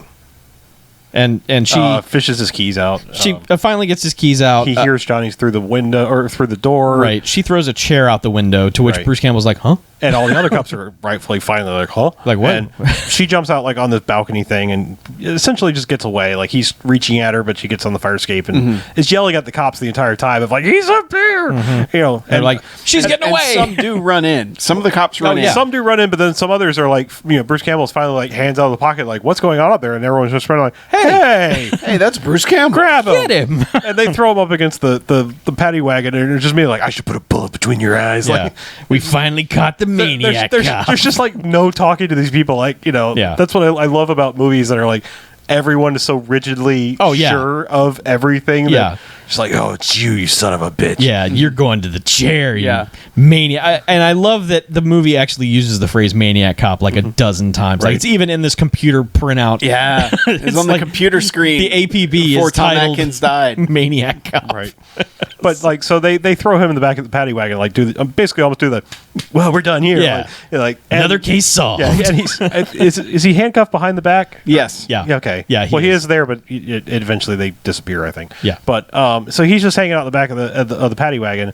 Maniac Cop is like, she's out on the balcony, gotten down the fire escape, whatever. I'm done. I stay, eye on the prize here. I'm going downstairs. I'm going to throw the cop out of the front of the paddy wagon and take off with it. Yes. Which he does. He does. He has the powers of teleportation in this no movie. problem whatsoever. He takes the and then it becomes the greatest sequence of this movie because I imagine this still van thing, in case you don't know what a paddy wagon is. It's load up. It's basically a SWAT van, but not a SWAT van. Yeah. To carry criminals from point A to point B. Usually drunks. That's why they're called that. There's just two benches in the back and a window. Yeah. But like, I imagine there was a still location of this, and they were like, "Hey, Bruce, just Star Trek the fuck around the back of this thing for about 5 minutes, and we're going to film it." Yep, make some because Evil Dead faces. Robert Zadar is driving this thing with zero fucks given to traffic or anything, running into cars, crossing lanes, doesn't matter. And they just repeatedly cut back to Bruce Campbell, who will not sit down or do anything, so he's just being flung around the back of this van for 5 straight minutes of the movie, longer in probably real time. It's just like, dude, just sit down. Yeah. Curl up in the corner and don't get bounced Protect around yourself everywhere. because it's You're going to get hurt. bruises. Yes, it's going to be bad. But now Mallory has run downstairs and is like, I guess cleared herself because all of this has happened, and grabbed one guy and is like, they're getting away, let's go. Random guy we never seen before. They jump in a squad car. He peels out. Yeah, He's he drives like a champ. Yeah. He's like, fuck yeah, let's do this. He's just like, I've been waiting my entire life for this high-speed pursuit chase. Fuck yeah. Stunt driving. So, yeah, he goes. He's like all these like comedy cop movies where it's like, I get to fucking do this finally? Thank you. Let's go. And peels out, like, drives like a champ. He drives a little erratically that he doesn't need to a couple times, but then again, people are driving. People won't get over. People are driving like 'Cause New assholes York's in a New York. shithole, Yeah, they're just like, whatever. I'm not pulling over. Yeah, there's constantly like late model sedans just pulling out in front of whatever they're doing. Just like, I'm driving here. I don't care if you've got your lights on or not. Yeah. But she's yelling at him like, I know where they're going. He's going to Pier 14. And they're kind of calling the cops, but not really. Like, we're pretty sure the destination's Pier 14. Don't quote me on that, but we're in pursuit. And, of course, he goes to Pier 14. Yep. Sort of kind of hits the security guard from earlier, like bounces him off the front of the wagon. Pretty that good. guy's like, hey, stop. Oh, shit. Yeah, that stuntman. He hit hard. Yeah, that stuntman probably got it harder than he thought he was going to get it. Yeah. But this scene is bad for stuntmen. I'm just saying, there's a point where a car does I hit some overturned garbage that happens to be a flip ramp. But they do that. So, like, one car's over and, rookie cop with Mallory in tow. My favorite Family Ties spinoff. Sure, yes. Mallory in tow. Like, they drive by that car and it's just like, well, they'll probably be fine. And then they drive by the security guard and they're like, walk it off. He'll be right. Yep. He's a pro. They got eye on the prize here. And they pull up and, like, she's been loading a shotgun the entire time. He's been driving erratically. And to which he's like, don't handle a shotgun. And she says something about basically backing up what Bruce Campbell said earlier, which was like, she always beats me on the range anyway. So, yeah. And then she's like jumping in, like, I'm going in to save the day. And he's like, don't we want backup? And it's like, dude, why did you call? Why wasn't backup following you when you knew where you were going? Yeah, the radio works the whole way. But it doesn't really matter because, like, the van has already stopped. Maniac Cop Representative has come around the van, found an axe, and become Axe Cop, and is trying to axe his way into the back of the paddy wagon, which I don't know why he doesn't have the keys or whatever. I don't think he locked. I don't understand what he's doing at all, except that he's a brain dead zombie and just wants to hit things with an axe. But he's trying to axe his way into the back of this truck, and basically, like, just as he knocks this off, Bruce Campbell does like out through the doors and, like, surprise him, and so they're kind of fighting. This is where, like, he loses the handcuffs. And I don't really know how he just magically doesn't have the handcuffs on anymore when he lands on the ground outside. Sure. And that's when she runs up with the shotgun. Right, and like she shoots like 2 shots, warning shots, which is like, I looked at that and I was like, you have like 3 shots left max. I'm like, that was dumb. But of course, Maniac Cop gets a hold of the gun and Bruce Campbell has to do like a flying hee-haw kick to knock the gun out of the way again. Well, the cop who got them there, who drove like a champ. Oh, right. Takes a shotgun blast. Gets right. shot in the Yeah. chest Yeah. So he's gone. and killed. Yep. So once again, someone who could corroborate the story, Yeah. Gone. dead. And then I don't know why, but like he gets in the van and is like, I'm gonna fuck this, I'm out. Kind of, yeah. I mean, like I guess they like He hears the sirens coming. Oh, here's this. Okay, Yeah. because he's like, all right, I'm gonna get back in the van and just take off. And And this is also the first time they've shown his face. right, yeah, so For real. yeah, we're And like for he's, now, like, yeah, all scarred up and got And- like and- weird teeth and yeah. There's this moment where Bruce Campbell sees him for the first time. I was like, oh, Yeah. Like, but he's like, fuck this, I'm in the van, I'm out. Bruce Campbell does the old like TJ Hooker onto the side, like, oh, you're not leaving without me. They go crashing through like a aluminum steel structure, whatever thing, which probably should have knocked Bruce Campbell off, still didn't. Whatever, Nope. doesn't matter. No. But he's hanging on the side and going like straight for the water. Yeah, Which and there's a lot of like Bruce Campbell getting elbowed and punched, and Evil him Dead faces. making lots of Evil Dead faces as this Yeah. is happening. And just there was- flailing around. he gave the best one when Robert Zadar chucked him against the back Yes. of Oh, the because van. Robert Zarr is throwing him around like just a rag doll. Just just superhuman. Yeah. Jason, Friday the 13th. Exactly. Like I have super strength. Yes. Thing. Yeah. But Bruce Campbell does give the whole like wide-eyed Bruce Campbell look that you know all too well. Yes. Just as he's getting picked up for one of those. Yeah. But yeah. But he like reaches in and like jerks the wheel over and basically causes the van to like plow through like leftover ship parts because a mast essentially impales Robert Zadar Yeah. through the windshield. And there's like a point here, like he's been impaled. Bruce Campbell kind of looks like, I should probably jump off here, right? Yeah. And doesn't. No. Because the van and stuntman go over the edge of this cliff. And there's a point where dude kind of separates from the van. Like, Yeah. looks like he tries to push off a little The bit. stuntman loses his grip at the wrong time. Yeah. But like he kind of like loses his grip, falls in the water. But there's a point where like this van is kind of in the process of flipping, where it's like, oh my god, that shit is going to land on him. Yeah. because like it was looking dangerously close, like it was going to. 'Cause Eventually, the van like kind of rolls the other way away from him, and it's just like, oh man, that could have gone horribly wrong. yeah, Yeah. but guys in the water, swims off, and it's fade to cut up. Like cops are now here. They're Millions of cops They're are now hoisting here. this van out with the equipment and everything, and they all circle around, of course. And there's no Maniac cop. Yeah, in the van. they're all like, let's see this Maniac cop that you've been talking about. Oh wait, there's no one in here. right. And then Yeah. it's just there's a shot on the pier of like hand coming up, set up for sequel, and you have to think Bruce Campbell's still kind of fucked. Totally fucked. So is she. Because, Yeah. it could have been, okay, Bruce Campbell's innocent because the Maniac cop killed everybody at the precinct. However, she's the only one who got out of the precinct at that time. yeah. So I mean, you've got a witness in the guy who got pulled out of the van. Right. And you've got a witness in like the 7 guys who are like, no, we threw him in the back of the van. Yeah. There's he was no way he was handcuffed in Yeah. the back of a locked paddy So wagon. What are you going to do? You've got some circumstantial evidence. Maybe a better lawyer than Bruce Campbell had initially Yeah. could get him off, but I think he's going to jail. yeah. We'll find out in Maniac Cop 2. The only thing is like they could go to the prison doctor guy and be like, all right, you're under oath. Tell us the fucking truth. Yeah. It's like, Yeah, well, he 'cause was dead, but he wasn't. That guy so- wasn't very good at keeping a straight face when No. as soon as he felt pressure. So I'm pretty sure 1 second on the witness stand, he'd be like, all right, fine, he wasn't dead. Yeah. yeah. Yeah. So yeah, then it's over. Yeah, but it's over. We get credits. Some Yep. sweet music. It should. The music itself does not get. That's no Stargrove. No, it's but- pretty good. It is pretty good, and it's almost better than this movie deserves. Yeah, like, it's there like are- orchestral. Yeah. Like, you would expect a synthy Terminator type soundtrack for something like this, and it is not. It is a full orchestral, and there's also like this creepy whistled theme that's almost kind of like Gizmo's little song from a Gremlins. little bit. Yeah.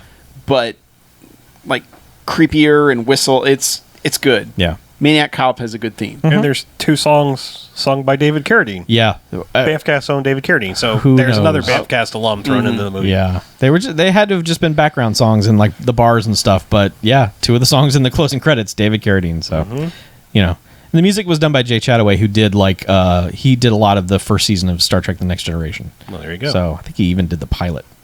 So There you go. yeah, So I guess we have to rate this now. yeah, I guess we do. I'll go. All right. This is yet another movie where I'm just like kind of in the middle of jocks and bags. It's, this is one of those movies that has such a cult following that you're just expecting something. You don't know what, but you're expecting just some kind of lunacy from it. And it's, despite its almost borderline supernatural premise, it's very straight-laced. It's very kind of by the numbers, and it's a little bit horror movie, especially in the first 20 minutes when it's just Maniac Cop murdering people, but a lot of it is just kind of police investigating stuff, and there's just not...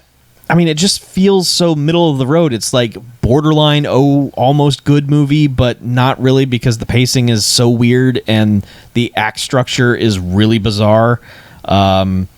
The characters don't have any kind of arc. They're just kind of there, and then they're not, and then another character comes in and then becomes the new we shift lead. Heroes a lot. Yeah, it's all awkward and odd, and it has all the components are there for something really great, but it's just like I felt at every turn it was just kind of like, yeah, all right, oh sure. The decision making process just seemed odd to me all throughout this film.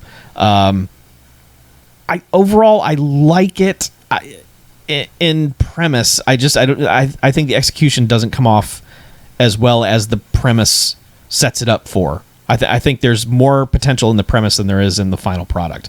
I'm gonna go ahead and give it 1 Jocks because I'm like, yeah, it's got a billion people in it that we like. It's not bad. It wasn't boring. It's just like, it just a lot of it just doesn't stand out.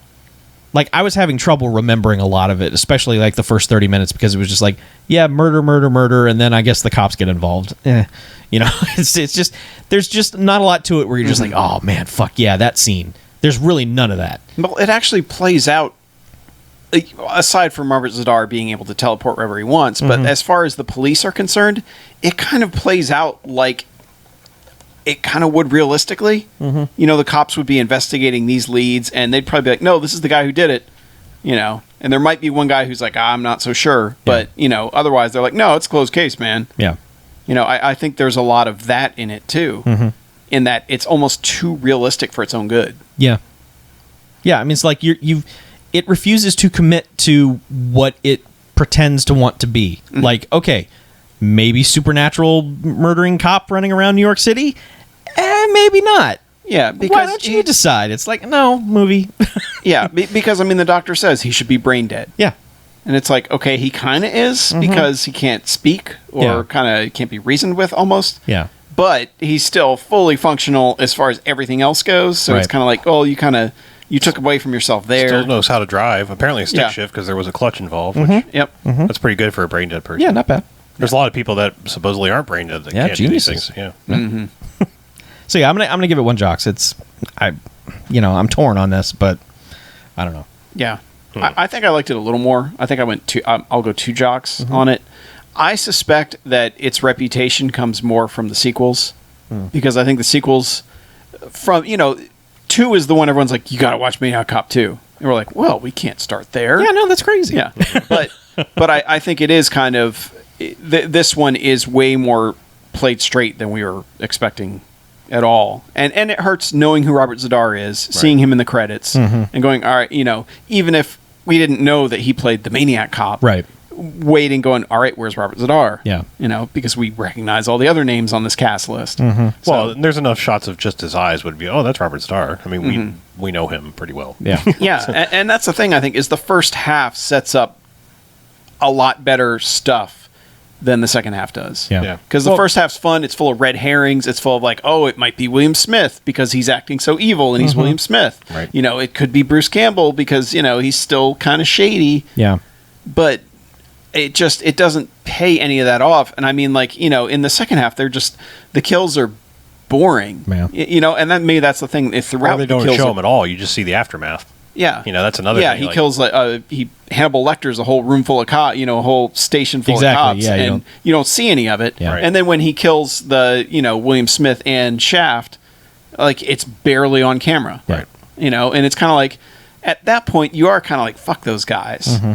So it's kind of there's a little bit of that bloodlust there, and it's not really satisfied at all in a way that works visually. Yeah. For the way they set it up narratively. So, what was when we were attempting to do Maltober? What was the one we found that was in like that furniture store or Hide and Go Shriek? Hide and Go Shriek. I'm reminded of that a lot because I feel like plot and pacing wise, it's very similar because you kind of don't see a lot of things you expect to see, like the kills. I mean, you do early on, you see the first couple, but then it's just kind of like this mysterious, like, I don't really know what's happening except for the people are finding bodies kind of thing. This is a lot more fun than that. I think I'll go ahead and say I think I will give this 2 jocks as well.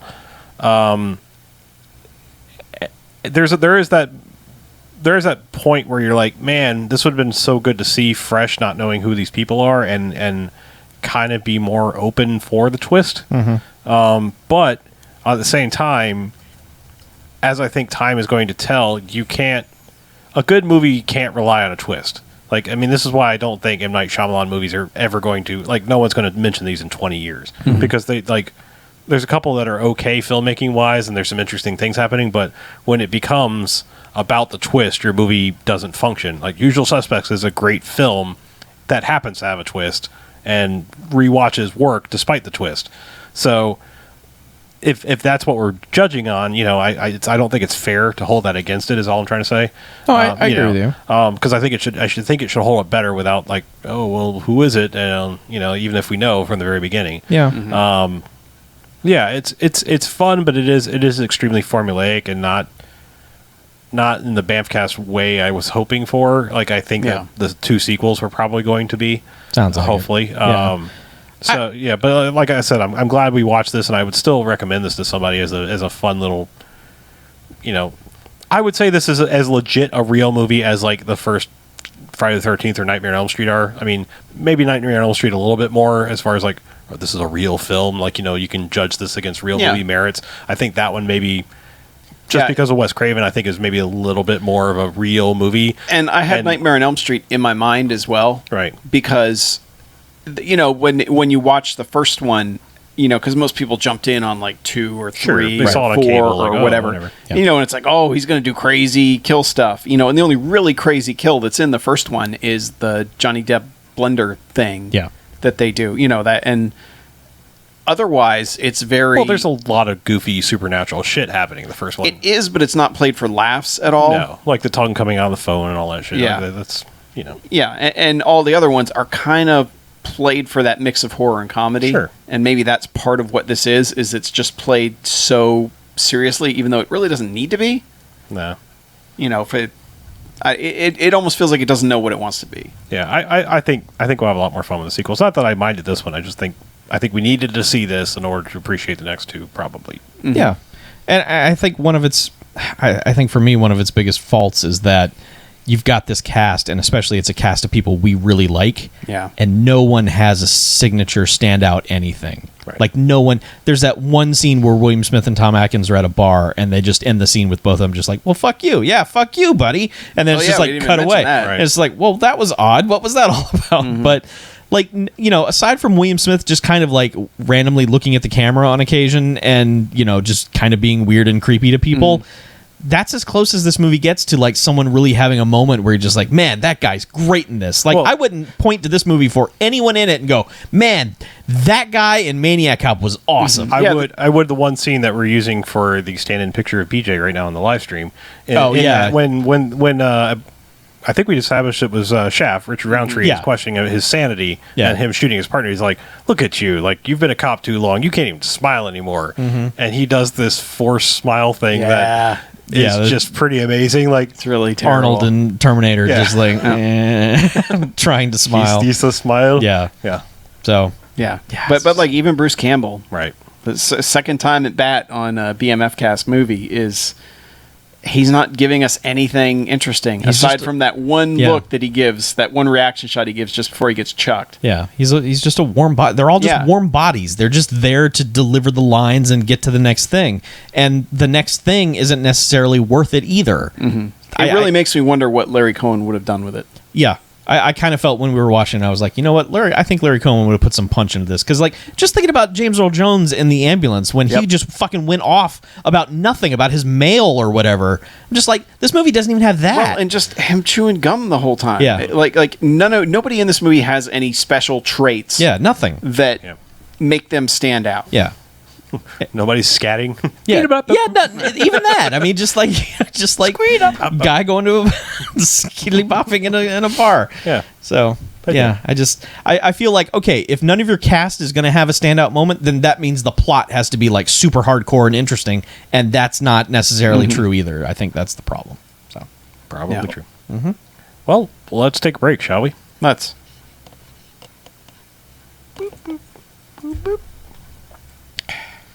Yeah, I didn't, I said my one little piece about what's her face, but my God, she was like 30 years old. Mm-hmm.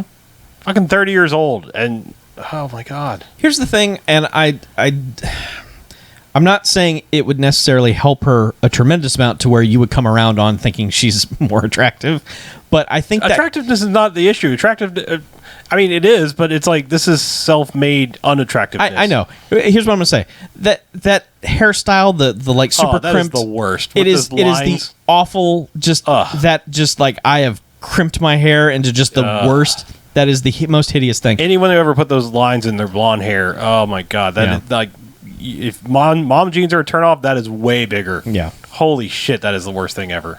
I'm in an era of WWF where Stephanie McMahon had that, and it's just like, my God, you are an attractive woman, but not with that hideous haircut. Oh my God, that was just the worst. I'm just saying, she was 30 years old, and I was like, oh, well, yeah, obviously you're a Medusa lady from Samurai Cop 2, because you kind of already look like it now.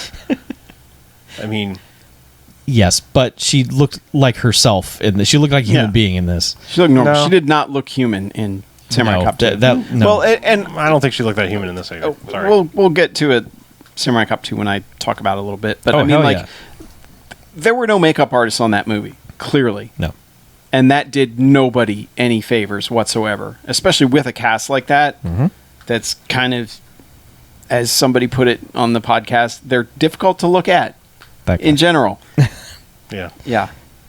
When you don't have a makeup artist even trying, it gets a lot worse. Yeah. Oh God, I think we've had that somewhere hovering in the back. Now I know I never want to watch that. I did that. I reviewed that for Dangerous Babes. Oh, that's right. Yeah. Which one? Yellow hair and the Fortress of Gold. So we were never going to do that anymore. No, it's bad. It's so boring.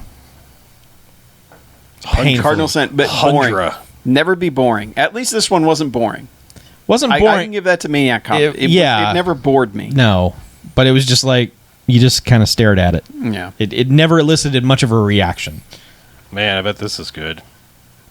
You can watch it now for free on Prime Video, apparently. I will. What, Maniac Cop? No, Hundra. I'm now looking at movies that this plastic lady was in. She was in Airplane too. Yeah, great. Have any trivia? I almost want to feel bad. I'm actually looking like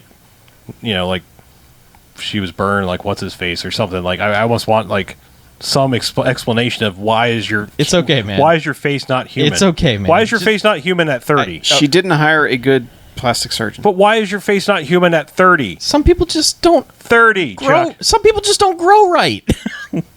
30, Chuck. 30 and she was plastic. I don't like to speak out of turn about people, but usually that involves substances. I guess. I'm just saying she did not look 30 in this. I have no proof of that. Or she's watching this, or she was lying about her fucking age. I don't know, but that's maybe she was born. When you have that sort of thing. Maybe she looked like it was born in 1947, not 57. I don't know. That might explain. Never met her. Don't know. I'm sure she's a nice lady. I hope so, because. See, that's just mean. I don't want to be mean like that. I'm not trying to be mean, but it's. But she's a devil woman, and she looks like a devil. It's like a skeleton turned inside out. You're pretty hung up on it. I got to tell you, you're pretty hung up. I'm over here like, hey man, she's a human, and you're like, no, she's not. She's 30 and she's repulsive. I suppose somewhere underneath the fucking Buffalo Bill skin that she's decided to make her actual skin, she might be a human underneath there. Now I see what you mean when you said you cut parts of I had to. Out.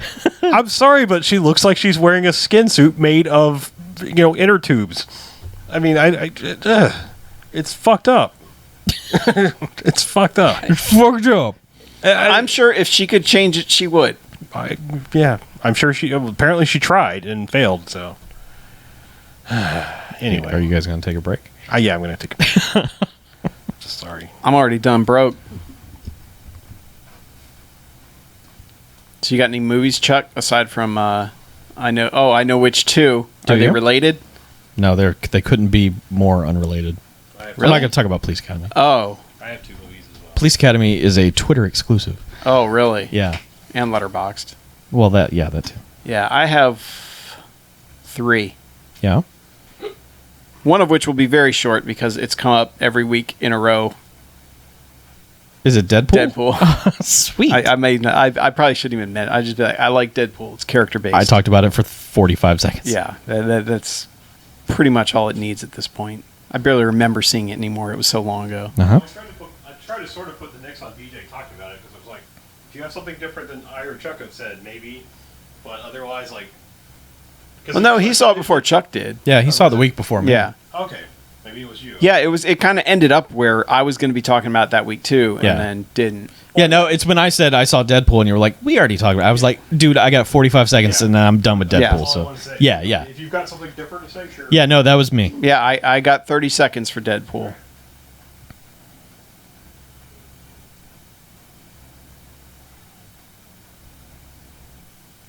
That's all you get, Deadpool.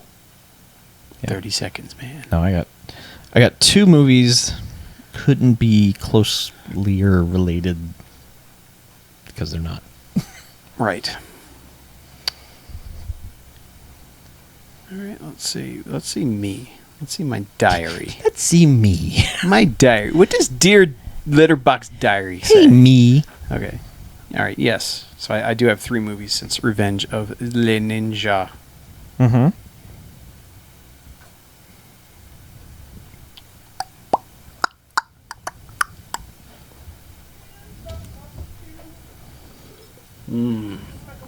Water. Water's so good. Water is pretty good. We need more water on this planet. Yeah, we do. Just melt those ice caps. Give me more water.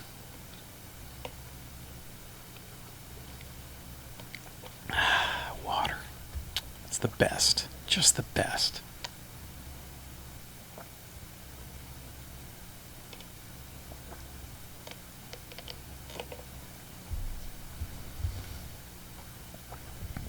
I will not be talking about Independence Day. No? No, I heard it's a half hour shorter than the other one with twice as many characters. So, Cool. Yeah, that sounds like a great idea. I got to see every headline in the last 2 days that said, top 3 reasons why the Independence Day sequel fizzled at the U.S. box office. Oh, Bleh. there's only 3 reasons? Yeah.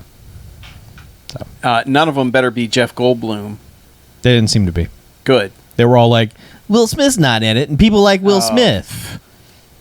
Yeah, I wonder if those people saw the last 4 Will Smith movies. They probably did not. Yeah, exactly. Nobody sees Will Smith movies anymore. The cat is in here.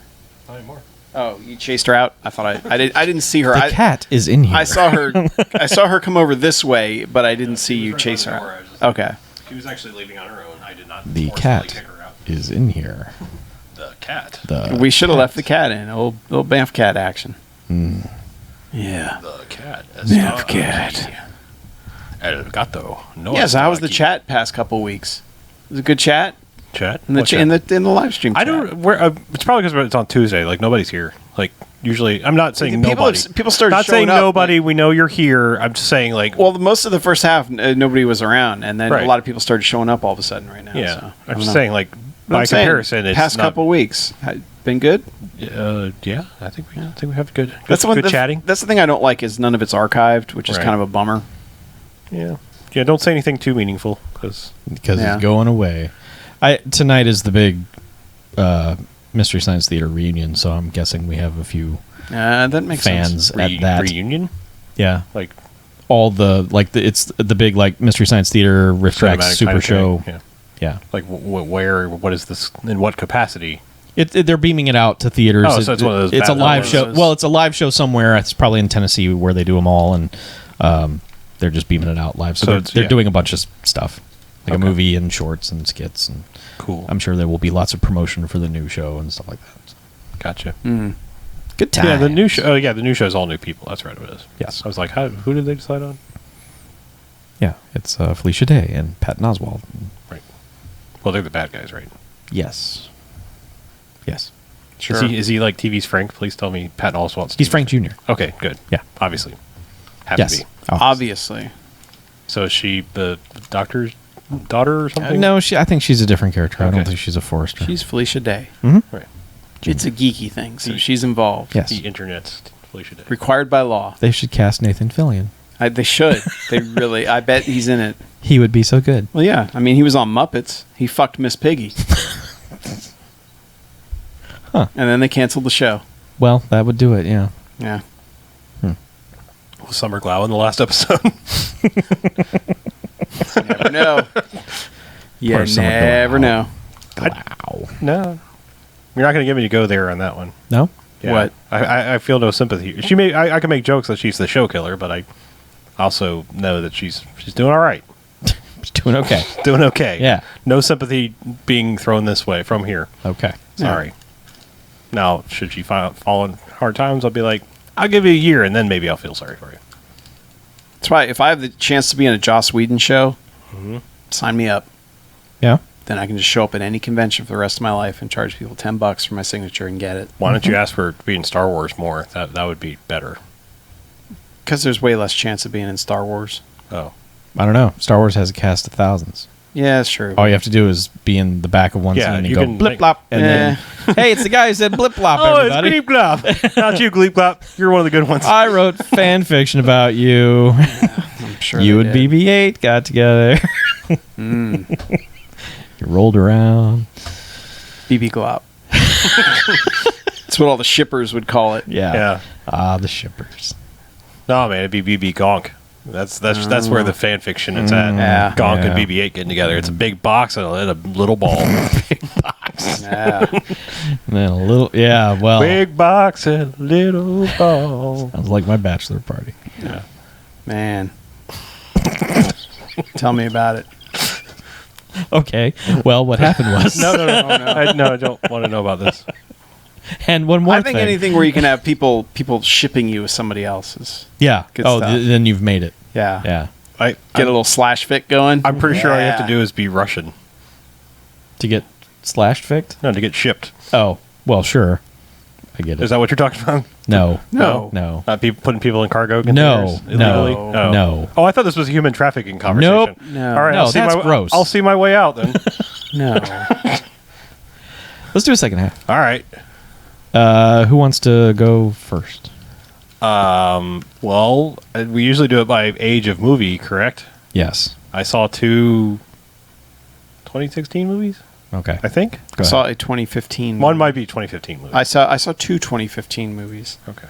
One of which was covered on the BMFcast. Okay, what one? Yeah, I've seen a 2016 and 2 2015 movies. How All right. about that? Okay. I've got a 2016 movie that has been talked about on the show enough already, so I will talk about it briefly. All right. The other movie's super old. So I'll just go after you guys. Mm-hmm. And twins. All right. We good to go? Yeah, it's fun. Oh yeah, let's go to lube up them lips. Yeah, smacky. I've forgotten that past few weeks. You have. Have I been popping a lot? Yeah, there's been a lot No, of pops. you haven't been here. No, actually, you haven't popped at all. You didn't pop at all. Your track has been strangely silent. What about on noquarters.net? I don't know. I didn't really edit that.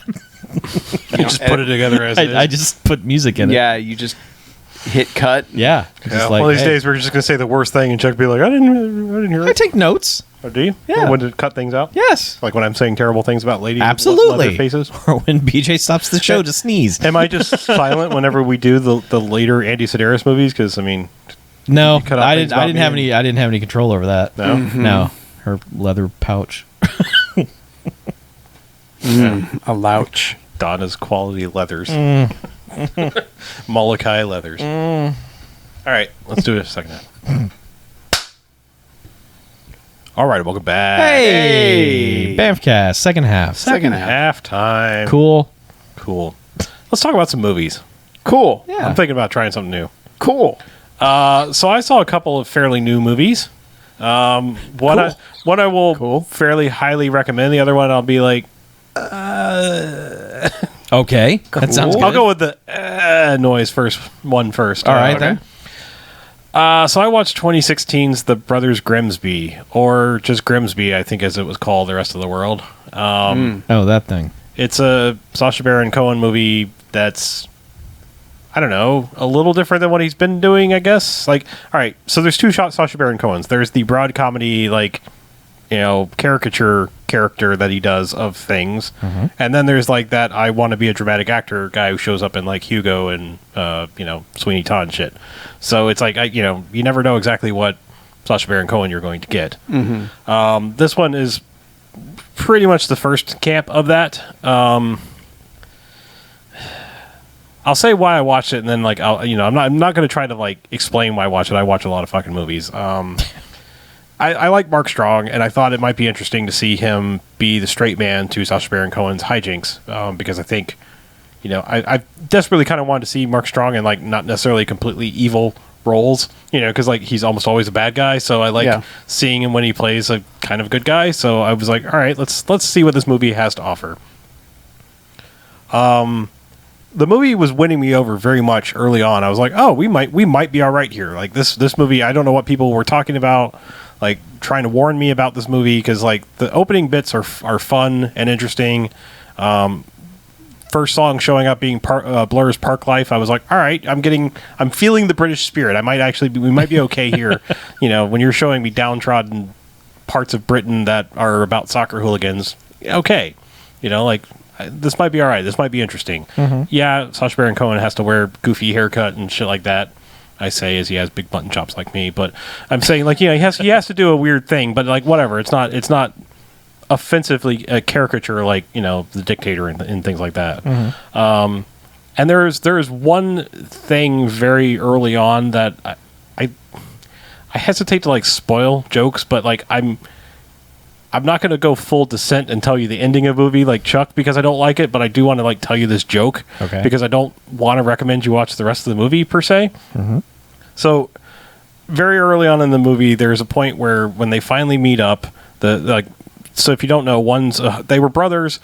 One got adopted and became a super spy. The other one is still just a soccer hooligan living with his wife, Rebel Wilson, and like 17 kids or whatever. And there's a point where he's like trying to distract these spies that are coming to kill his brother, and he says to like all the soccer hooligan kids, he's like, they're Manchester United supporters, do whatever it takes to slow them down. And so like these kids come out, and I honestly have never seen this before in a movie, and it's actually a really smart improvised weapon. I mean, you're in a bar and there's things are in abundance. They grab a ball off the pool table and go in the bathroom to the condom dispenser and put a pool ball in a condom as like a makeshift flail. I'm like, I've actually never seen that, but that's pretty smart. But the joke that set me off laughing was they just start hucking shit out the window. Like, was it Black Samson? Like the end of that, wasn't it? Yes. Where they just start throwing hucking everything out the window. So like there's one point where a wheelchair comes flying down. No, nobody's in the wheelchair. It's just a wheelchair comes out. I'm like, that's fairly funny. And then you see somebody throw something out the window and you're like, what was that? And this guy looks up and a fucking Rottweiler lands on the guy. Like they chucked a Rottweiler out the window and it lands on this guy just like on his face. And I'm like, okay, movie, I will admit I cracked up fucking laughing at that. And then it just becomes a series of like, to say this is one of the most offensive movies I've ever seen is like the understatement of understatements, because they go places and do things in this that I couldn't prepare you if I wanted to. So I'm throwing that out there. Like, if you watch the movie, you're going to know what I mean. I'm not recommending that you watch the movie. It's just there's repeated things that happen in this movie where you're like, I can't believe this is happening right now. Like, I can't believe somebody was like pen to pad, camera to people to action to special effects, said, let's do this. Like, so it's one of those. Like, where it's just like nobody stepped in and go, maybe we don't need to do this. Like, I don't know how funny this is, much less like, you know, like, I don't know. Just like, imagine anything from any movie you've ever said and then knock it up a couple notches. Like, any movie you've ever seen that has like gross out stuff and then knock it up a couple notches, because that's encroaching on what this movie gives you by the end. So that being said, I mean, that's very much there are some funny bits to be had, but there is a lot of shit that's like you can't unsee. All right then. So there you go. That's the Brothers Grimsby or Grimsby. However, the other movie I would definitely recommend is I watched a documentary called Nintendo Quest. I think it was on Amazon Prime, perhaps. Okay. It was on some service. I was just flipping through, and I was like, this seems interesting. I will watch this. Essentially, there are 678 North American retail Nintendo games that ever came out officially. Oh, okay, yeah. There are obviously those rare like championship carts and things like that are super rare that aren't counted. This guy is a big, huge, giant Nintendo dork fan and says, I've thought about trying to amass an entire collection of Nintendo cartridges over my lifetime. And his friend, who is a filmmaker, basically says, I challenge you to do that. And I challenge you to do it in 30 days and you can't use the internet. Go. And he's like, I'm going to make a movie about this. And I'm sure it probably helped some of the cost, but not really. Like, guy had a budget that was clearly his for buying these carts, and no other outside money or influences could be part of it. Right. So he sets off. They're from actually London, Ontario. Like not London, England. Start off there. They make it like down to like Texas. Parts of the United States. They're talking to a guy in Florida for like the super uber duper rare track and field game. That was what it was called before. It was track and field. Is like the unicorn of Nintendo cartridges. So it's like a really dumb premise for a documentary that ends up being a very interesting one, and there's a lot of parallels. I mean, some very direct ones to and almost like pokes at and jokes at King of Kong in this, in a good way, like not like that movie sucks, kind of thing. It's just like there's some direct parallels to it that are pretty funny, and there's one scene in particular that I won't even remotely talk about because it's so good how it plays out. But yeah, if like you have even a passing interest in Nintendo, classic game collecting, it never goes so nerdy that it's, an inaccessible movie, but it's also not so broad that it's just like, talk about the damn games, or something like that. Right. They do a pretty good job about here's the history of Nintendo, here's why Nintendo became the verb like Google for video games for a long time, like, oh, every game's a Nintendo, it's just that whole thing. And they just talk about the crazy gamut of games that there is out there. And like I said, I thought it was an interesting little documentary. Apparently they making like some sort of TV show spinoff of it or something. I don't know. Like I saw something listed where these guys weren't just, there was like some other 10 episodes of Nintendo Quest. Now I don't know if they just broke the movie up into bite-sized chunks somewhere. I have no idea. Yeah. But it's out there. I don't know where that is, but I'd kind of be interested in watching it. Huh. I could see watching a continuing adventure of these guys. Because, again, I think we had this conversation not even remotely related to the BMFcast, but the guy doing the game collecting is a giant Foo Fighters fan. Oh, okay. Like, it's really bizarre. But like we were having this conversation about how Foo Fighters, not a bad band, but it feels like one of the most passive bands of all time. That it's like, it seems strange that there would be fans of it, but this guy is, and actually like quotes several things Dave Grohl said and history of stuff, and I was like, okay, this guy knows them. All right, they are out there. These these hardcore Foo Fighter fans, but so weird. Yeah. Anyway, like I said, I like it. It's a fun little documentary.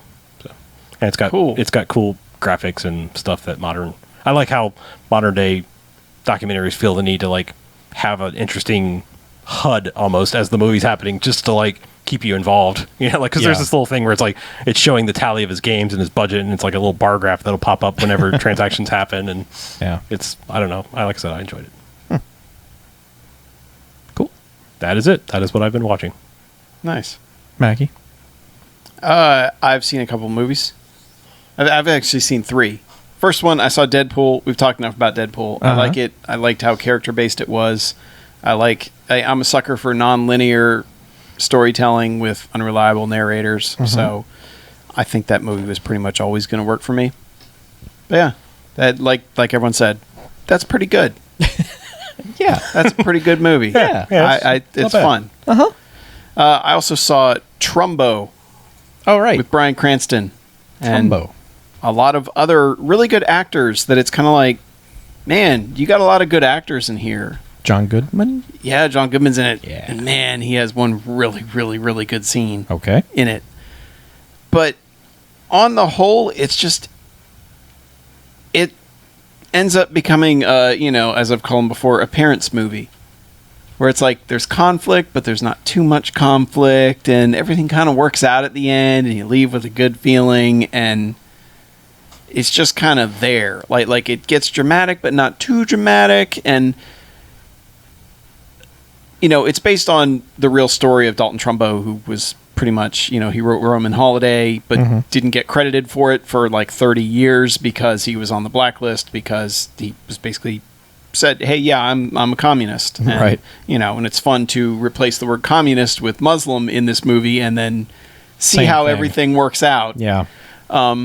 But it's just one of those weird movies where nobody does a bad job in it. Like, you know, Louis C.K. is pretty good in it as one of the other writers, and just like, you know, Alan Tudyk's in it, who's good. You know, there's like a lot of people like, yeah, I like that person. You know, the only one who's really like completely one note is Helen Mirren, who's kind of like the villain of it. You know, but it just kind of glides along, and it's one of those like. I think we've talked about before, like with Ali, where it was like, okay, they gave us like this little chunk of his life, and that's it. Right. And then there's other ones that are like, we need to do his entire life. And Like this Ray. and this one's kind of weird in that it's like, all right, you know, they get to the blacklist and, you know, being jailed for basically being a communist, like in the, almost like the first act is that. And then after that is like getting around the blacklist and all that, and, you know, and then eventually, you know, getting credit for what he's done and all that once the tide is shifted somewhat Right. away from all of that stuff, and how he, you know, how he made that happen for himself in an active way, which is pretty cool because like his story is a good one, but the way the movie presents it is everything is resolved like too easily. You know, he goes to jail, but he becomes friends with Mr. Echo, so it's all okay. You know. Wait, Mr. Echo's in it? Yeah. Like, so he becomes friends with actual Adebisi in this? That's pretty awesome. Yeah. I like the sound of this. Yeah. Well, that's not much. Oh, okay. But, I mean, you know, and then it's like, oh, no, I can't write Hollywood movies because I'm on the blacklist. So we need to find a cheap junk producer who will do it. And, oh, there's John Goodman. Okay, so that's solved. Okay. You know, and then it's like, oh, no, the family thinks I'm writing too much, and I'm getting angry because I'm having to write so much, and I can't spend time and do things. And, oh, One Heart to Heart fixes that. And now the family's great again. You know, it's like one of those type of movies. Yeah. Yeah. You know, it's a parents movie where it's like everything's resolved pretty quickly, and then, you know, Yeah, we can't deal with intricacy. Yeah. yeah, like It's got that John Yeah. Goodman in it. We like him. I tried to watch that Tinker Tailor Butcher Baker Candlestick Maker movie. I was so lost. Yeah. no, it just it feels like it needed, you know, for a movie about one of the best script writers in Hollywood history, it needed a better script. Huh. That's. Oh, the irony. Yeah. Huh? Don't you think? Yep. So yeah, it's all right, but it's not great. It's fine. Yeah, it's Chuck fine. All right, I don't want to jump in the middle, but I just remembered another movie I watched. That's how much impact it made on me. Okay. Wow. I'm sorry, but like when you were talking about it, it actually made me think of it. I watched that movie Zootopia, the new Disney movie. Oh, right. Now, I've been on a pro Disney kick, almost anti Pixar kick, because I feel like they took John Lasseter and all the magic at Pixar went away. Because like since Tangled, Disney has been on a fucking roll. I mean, Frozen, while the most popular, is the less of modern day Disney movies. I mean, they've been on a roll. Man, I'm sorry, but I think Zootopia might break that roll like fucking Hercules did the old 90s roll that they were on, because like it's not bad, but my God, is it heavy-handed? Like not in a good way. I mean, it's just you were talking I've about. heard a lot of people say that Like, about I mean, all this right, movie. like you were just talking about replace, communists with Muslim, and like there are points in this movie where, I mean, on the surface, this movie is just about racism. Period. Like that's it. Like, but I can't help but infer other more direct racist things, because like there's a I'm trying to think of like how to go without spoiling any of the movie, because I know people still want to watch it. There is a situation where they're talking about certain types of animals can become violent, and they're not trying to figure out why. Oh, right. Okay. Yeah. And so like it's very much sounding like we're talking about Muslims here, like, well, there's a lot of them, and I don't know, periodically some of them just go radical, and it's like, okay, guys, like, I mean, like, yeah. I don't know, I mean, like, it's not bad, it's just the thing is, like, if you're going to have a message in your movie, have the message come naturally from the movie. Don't write your movie around the message, Right. which is exactly what this feels like. It sounds like there's zero subtlety to it. I mean, take everything that was good about the Lego movie and do the opposite. Because, like, the Lego movie has interesting things going on in it and themes and even, I don't know, suggestions for life, if you will. And this is just like, no, we're going to hit you in the fucking face with it like a dead trout. You know, like you're going to get this fucking message, people. and it just doesn't, you know, it doesn't feel like it's for kids, like, at all. Like, there's nothing that feels like kids would be entertained with this. I mean, maybe kids are just, you know, you need pretty moving colors in front of their face for an hour and a half and they're fine. I don't know. I don't have any kids. I haven't been one for a long time, so I don't know. Okay. But I mean, this was like, wow. I mean, the thing that was in the trailer with the sloths at the DMV is the funniest thing in the movie, and, like, that's it. Figured it would be. Like, there's, like, nothing really funny throughout the rest of the entire movie. Like, that's their comedy. It's like that, and it is funny, but it's like, yeah, I kind of got this from the trailer too. And the rest of it is like, I guess I should be glad I haven't seen the trailer, yeah. so I don't even know what the plot is. But Okay, I didn't really know what the plot was. That was like, the trailer was one of those, like, we're not going to remotely tell you the plot. We're just going to show you, like, scenes. Like, I think there's a animal cop. Other than that, I don't know. You know, like, ooh, yeah. But yeah, it's so speaking of cops, yeah. Uh-oh. would you like my official review of a BMFcast movie I was not present for, I would love that. known as Samurai Cop 2? Oh, right. Okay. I figure the easiest way is to directly read my Letterboxd review, Okay. because that kind of, I feel like I got my thoughts together enough to do it that way. Uh-huh. Okay. And I was told by you guys that I might have had a different feel on this had I been in the room for it. But It's possible. Probably more a shared what the fuck experience, because I think that's mostly what we had going on. yeah, there was plenty of what the fuck Okay. as I was watching this. Great. Okay. Are you going to do this as a dramatic reading or just read it? I am probably just going to read it as if I was reading an email from a listener who has an awesome opinion, because that listener is me. Okay. So here we go. All right. So, Samurai Cop 2 Deadly Vengeance, a review by Mackie. If there's one thing this movie did right, it's crystallize why I don't enjoy modern, quote-unquote, bad movies. It's too easy to make a competent, good-looking movie now. You can get dozens of takes without worrying about running out of film. You can get cheap CG to cover up mistakes or take the place of practical effects. This has left modern bad movies either super boring or super ironic. Samurai Cop 2 decided to go the super ironic route. On paper, that makes sense, considering the majority of fans of the original Samurai Cop love it in an ironic way. In execution, this movie can go fuck itself. Oh, you added Tommy Wiseau? Sure, he's terrible. That sounds ironic. You brought on Laureen Landon from Maniac Cop. Why not? You got a bunch of porn stars to play the majority of the female characters in the movie? Of course, they'll be terrible. Oh, you got Bai Ling, who is literally always terrible, regardless of project? Bravo. You brought back the majority of the cast of the original, but no makeup artists? Wise choice. So ironic. Fuck irony.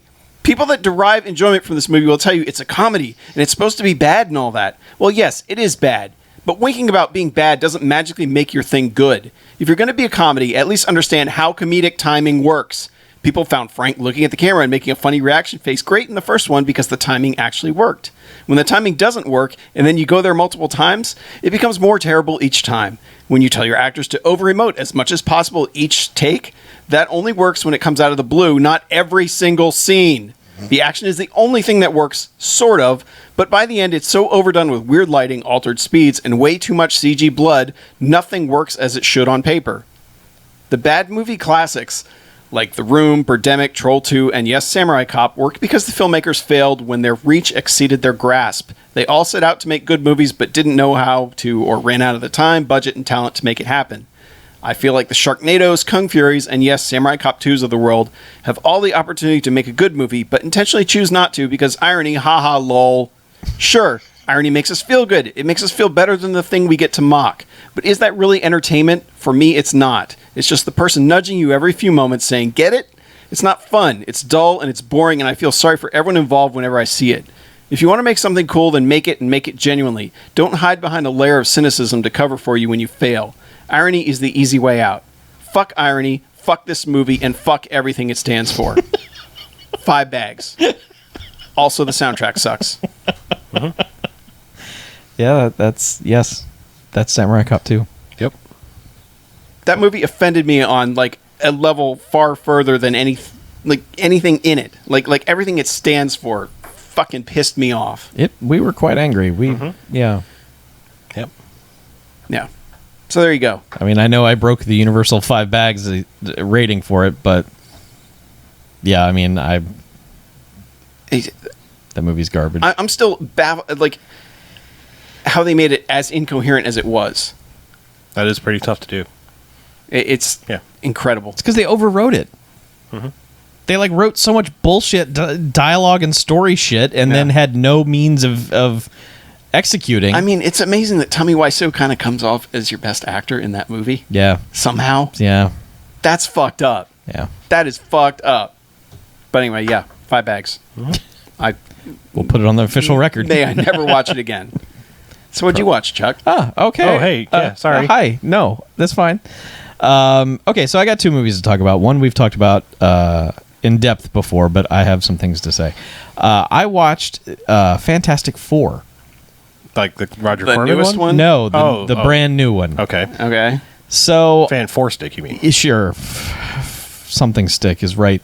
So I went into this thinking, maybe the comic book nerds are just up their own ass and all on the other Marvel train. So let me just watch this as a person who gives no fucks about this universe and enjoy it. As a big dumb superhero movie. No, fuck that movie. That movie is one of the most frustrating, annoying, and worthless comic book movies I've ever seen. Nothing fucking happens in that movie. Nothing. Yep. Nothing at all. It's like the first act lasts, I don't know, 90% of the movie, and then they have like, hey, we should have a big battle. Okay, that's done. Credits. Yeah, well, they even kind of forgot to add the big battle. Yeah, it's just kind of like they go a place and kind of pew-pew at a dude for half a second, and it's just like, yeah, all right, we took care of it. Peace out. Yeah. That movie is unbelievable.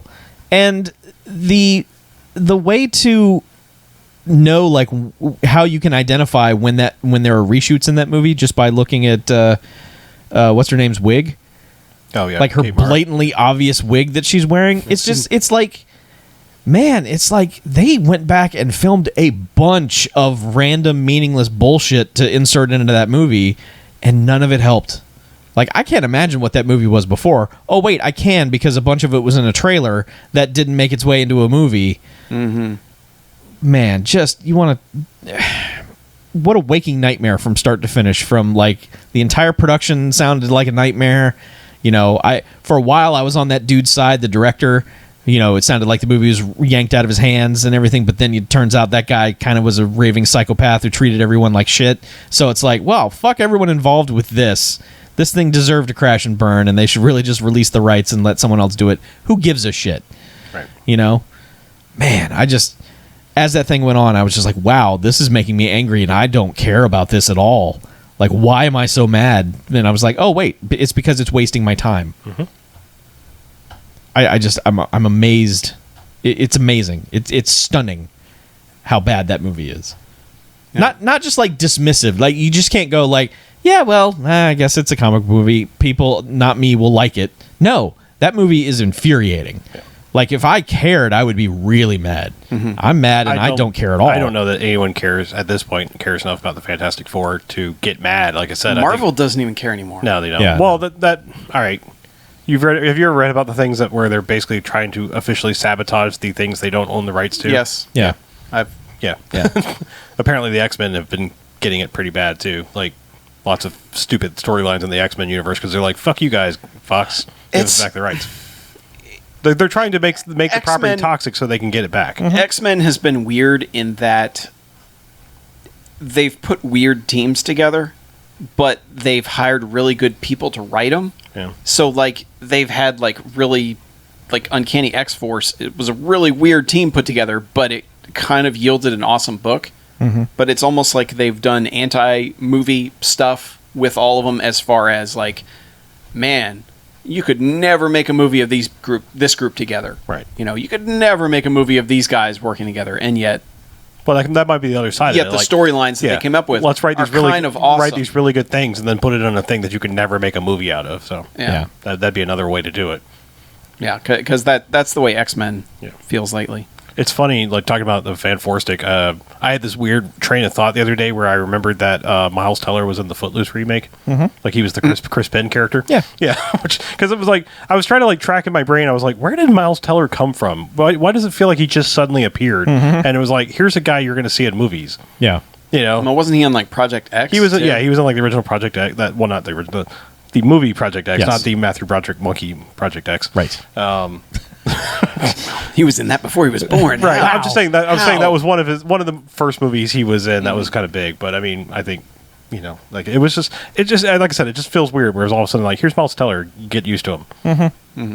That happens a lot. But then also he got saddled in that fucking Divergent series or whatever Oh. it is, and now he's like everyone else. He's looking so sad that he's stuck in that series of movies. Like that's the funniest thing about those movies is like watch a couple seconds from each movie going on and look how dejected the actors look. like Shailene Woodley is like, Well, they've all got to be like, why are we still making like by the these? second or third one, it was just like, holy fuck, what have I I mean, done? How many of these books are there? Chronicles of Narnia gave up. I was going to say, yeah, They Narnia gave bailed. up. They gave up. Yeah, they were like- Divergent. And people care a lot more about Chronicles of Narnia than they do about fucking Divergent. Yeah. Yeah, I still don't Yet know they how just they fucked up the Narnia shit. Keep making them. Yep. Yeah.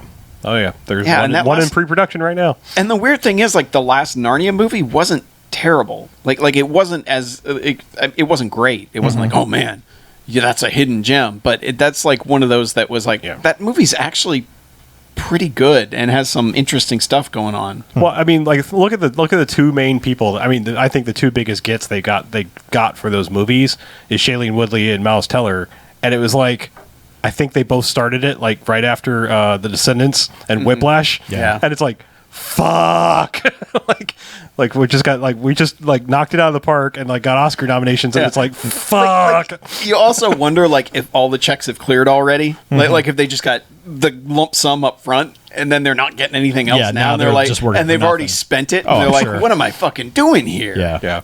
Like I said, it's funny if you look at like the years they got released. They're just like I said, it's almost it's sad, but it's funny to check in on each movie and just look how they're like how everyone has become Whoopi Goldberg and Theodore Rex of like, I contractually obligated have to be here, but I don't give any fucks. Yeah.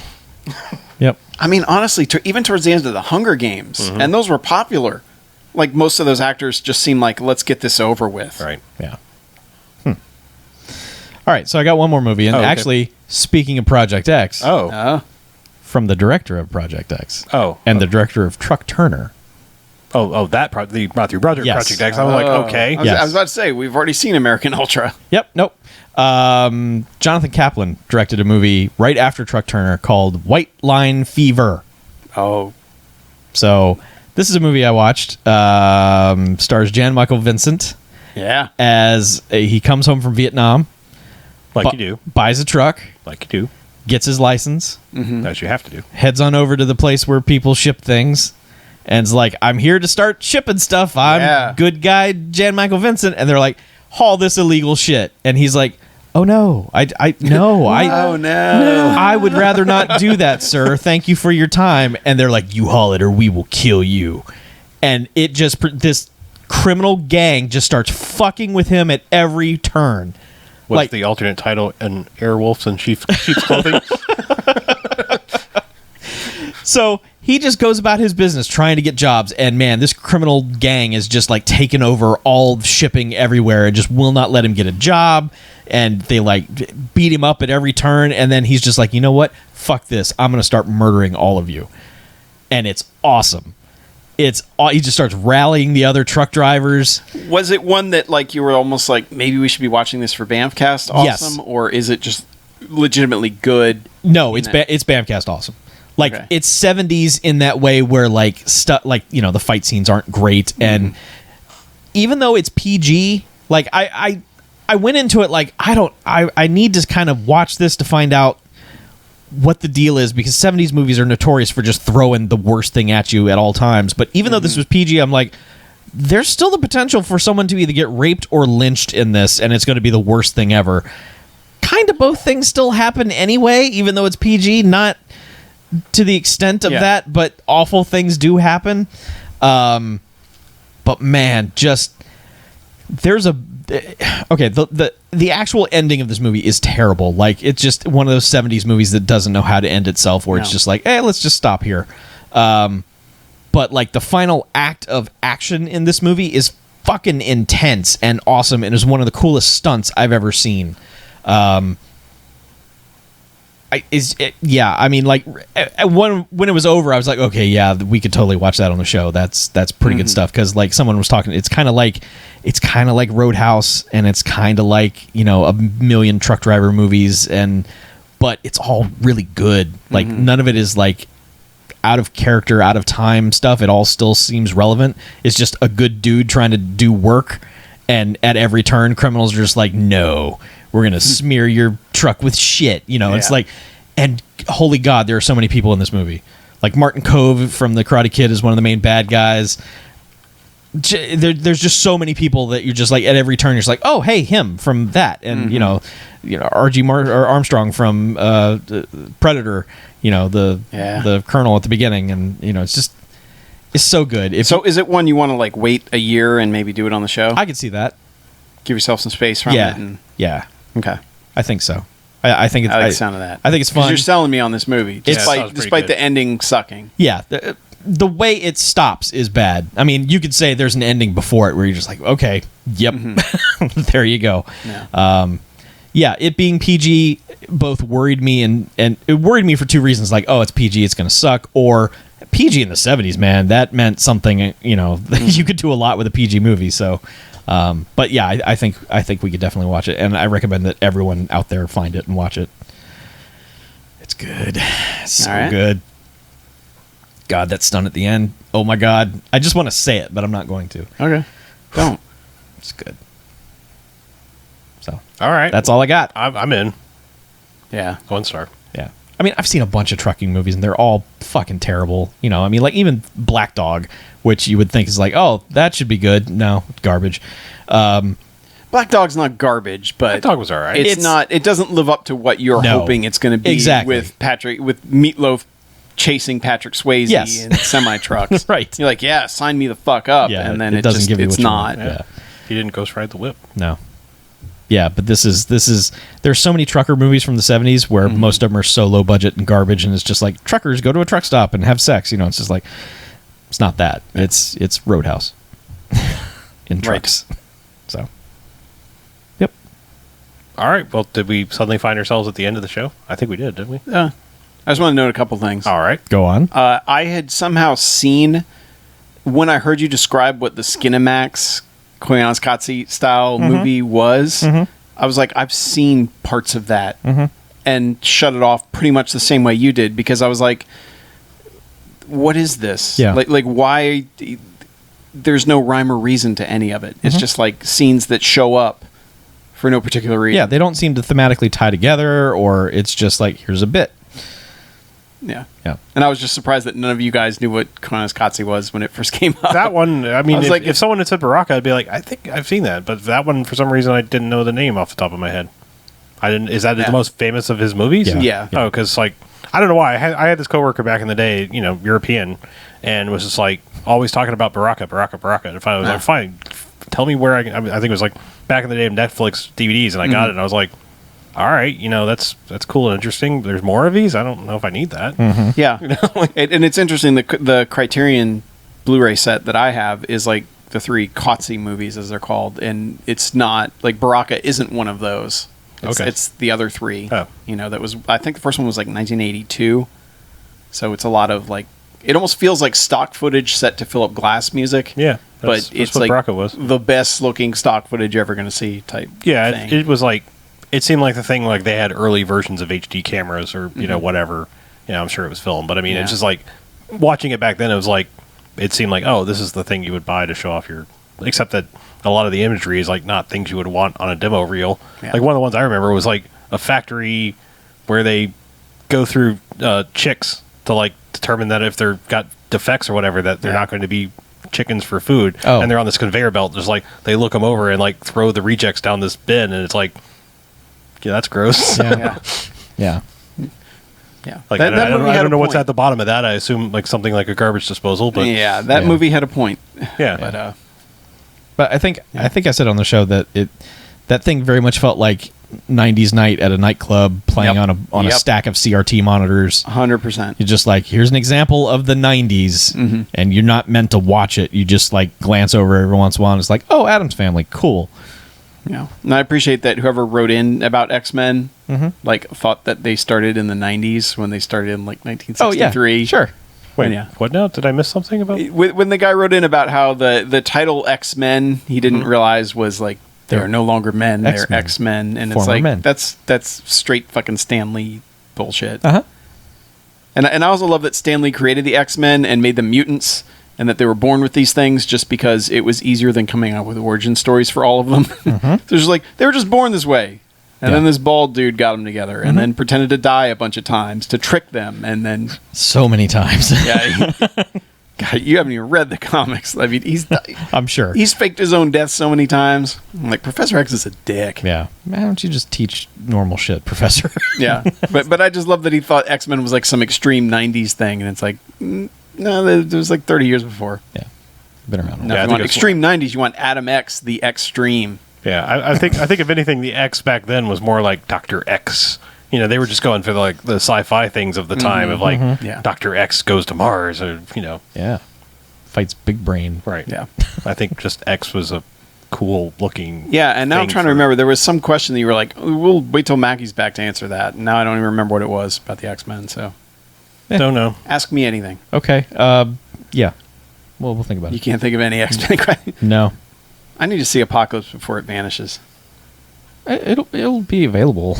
Yeah, it'll be on DVD and Yeah. or Blu-ray and All right, a month. what episode of True Blood did Rogue first show her Jubilees?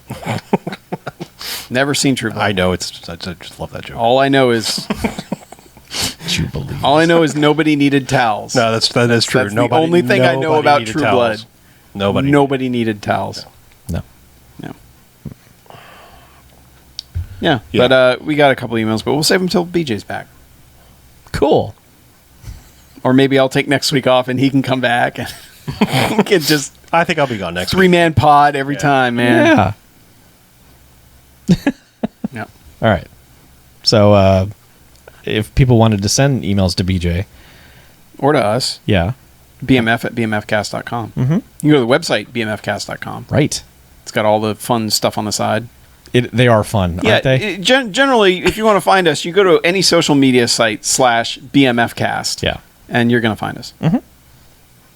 But the biggest one you should check out is patreon.com/BMFcast. That is the biggest and best one. Yeah. Any level of donation gets you our bonus podcast, which is us saying even dumber things than usual. Yeah. Usually food related. Mhm. Sometimes other things related. Who knows? But yeah.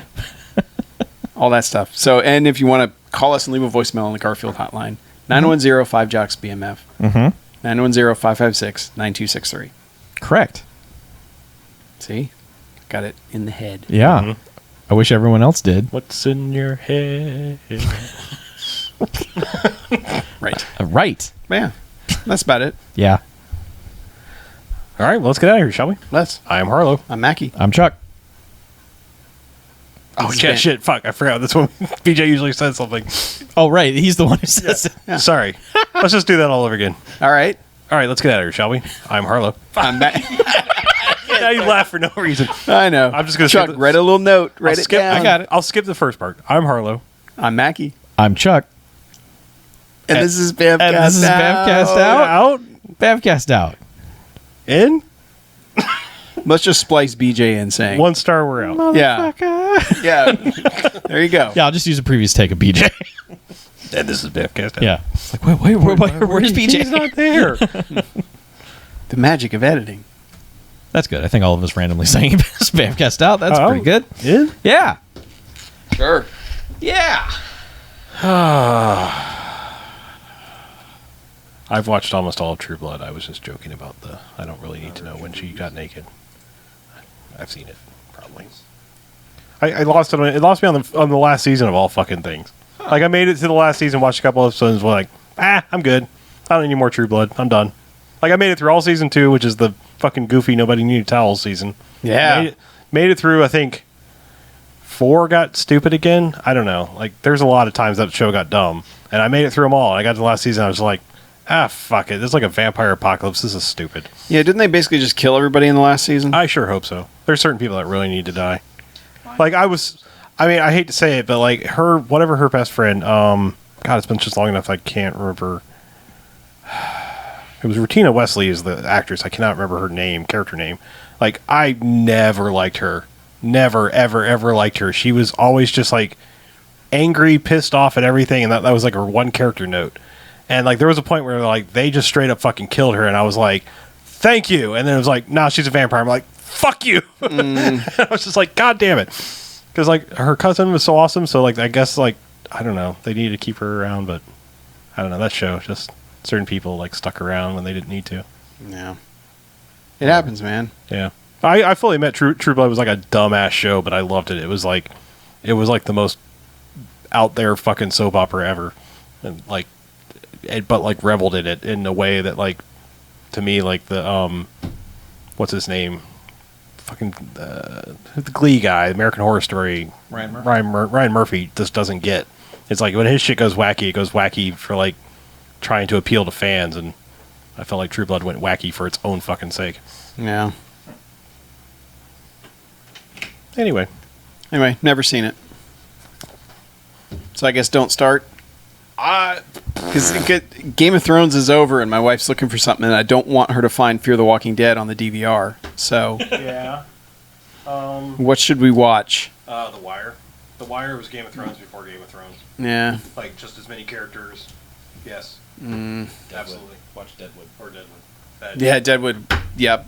Is that on HBO Go? Okay, it is. Because aren't there certain shows that aren't on there? Like Dream On's not on there. Yeah, Dream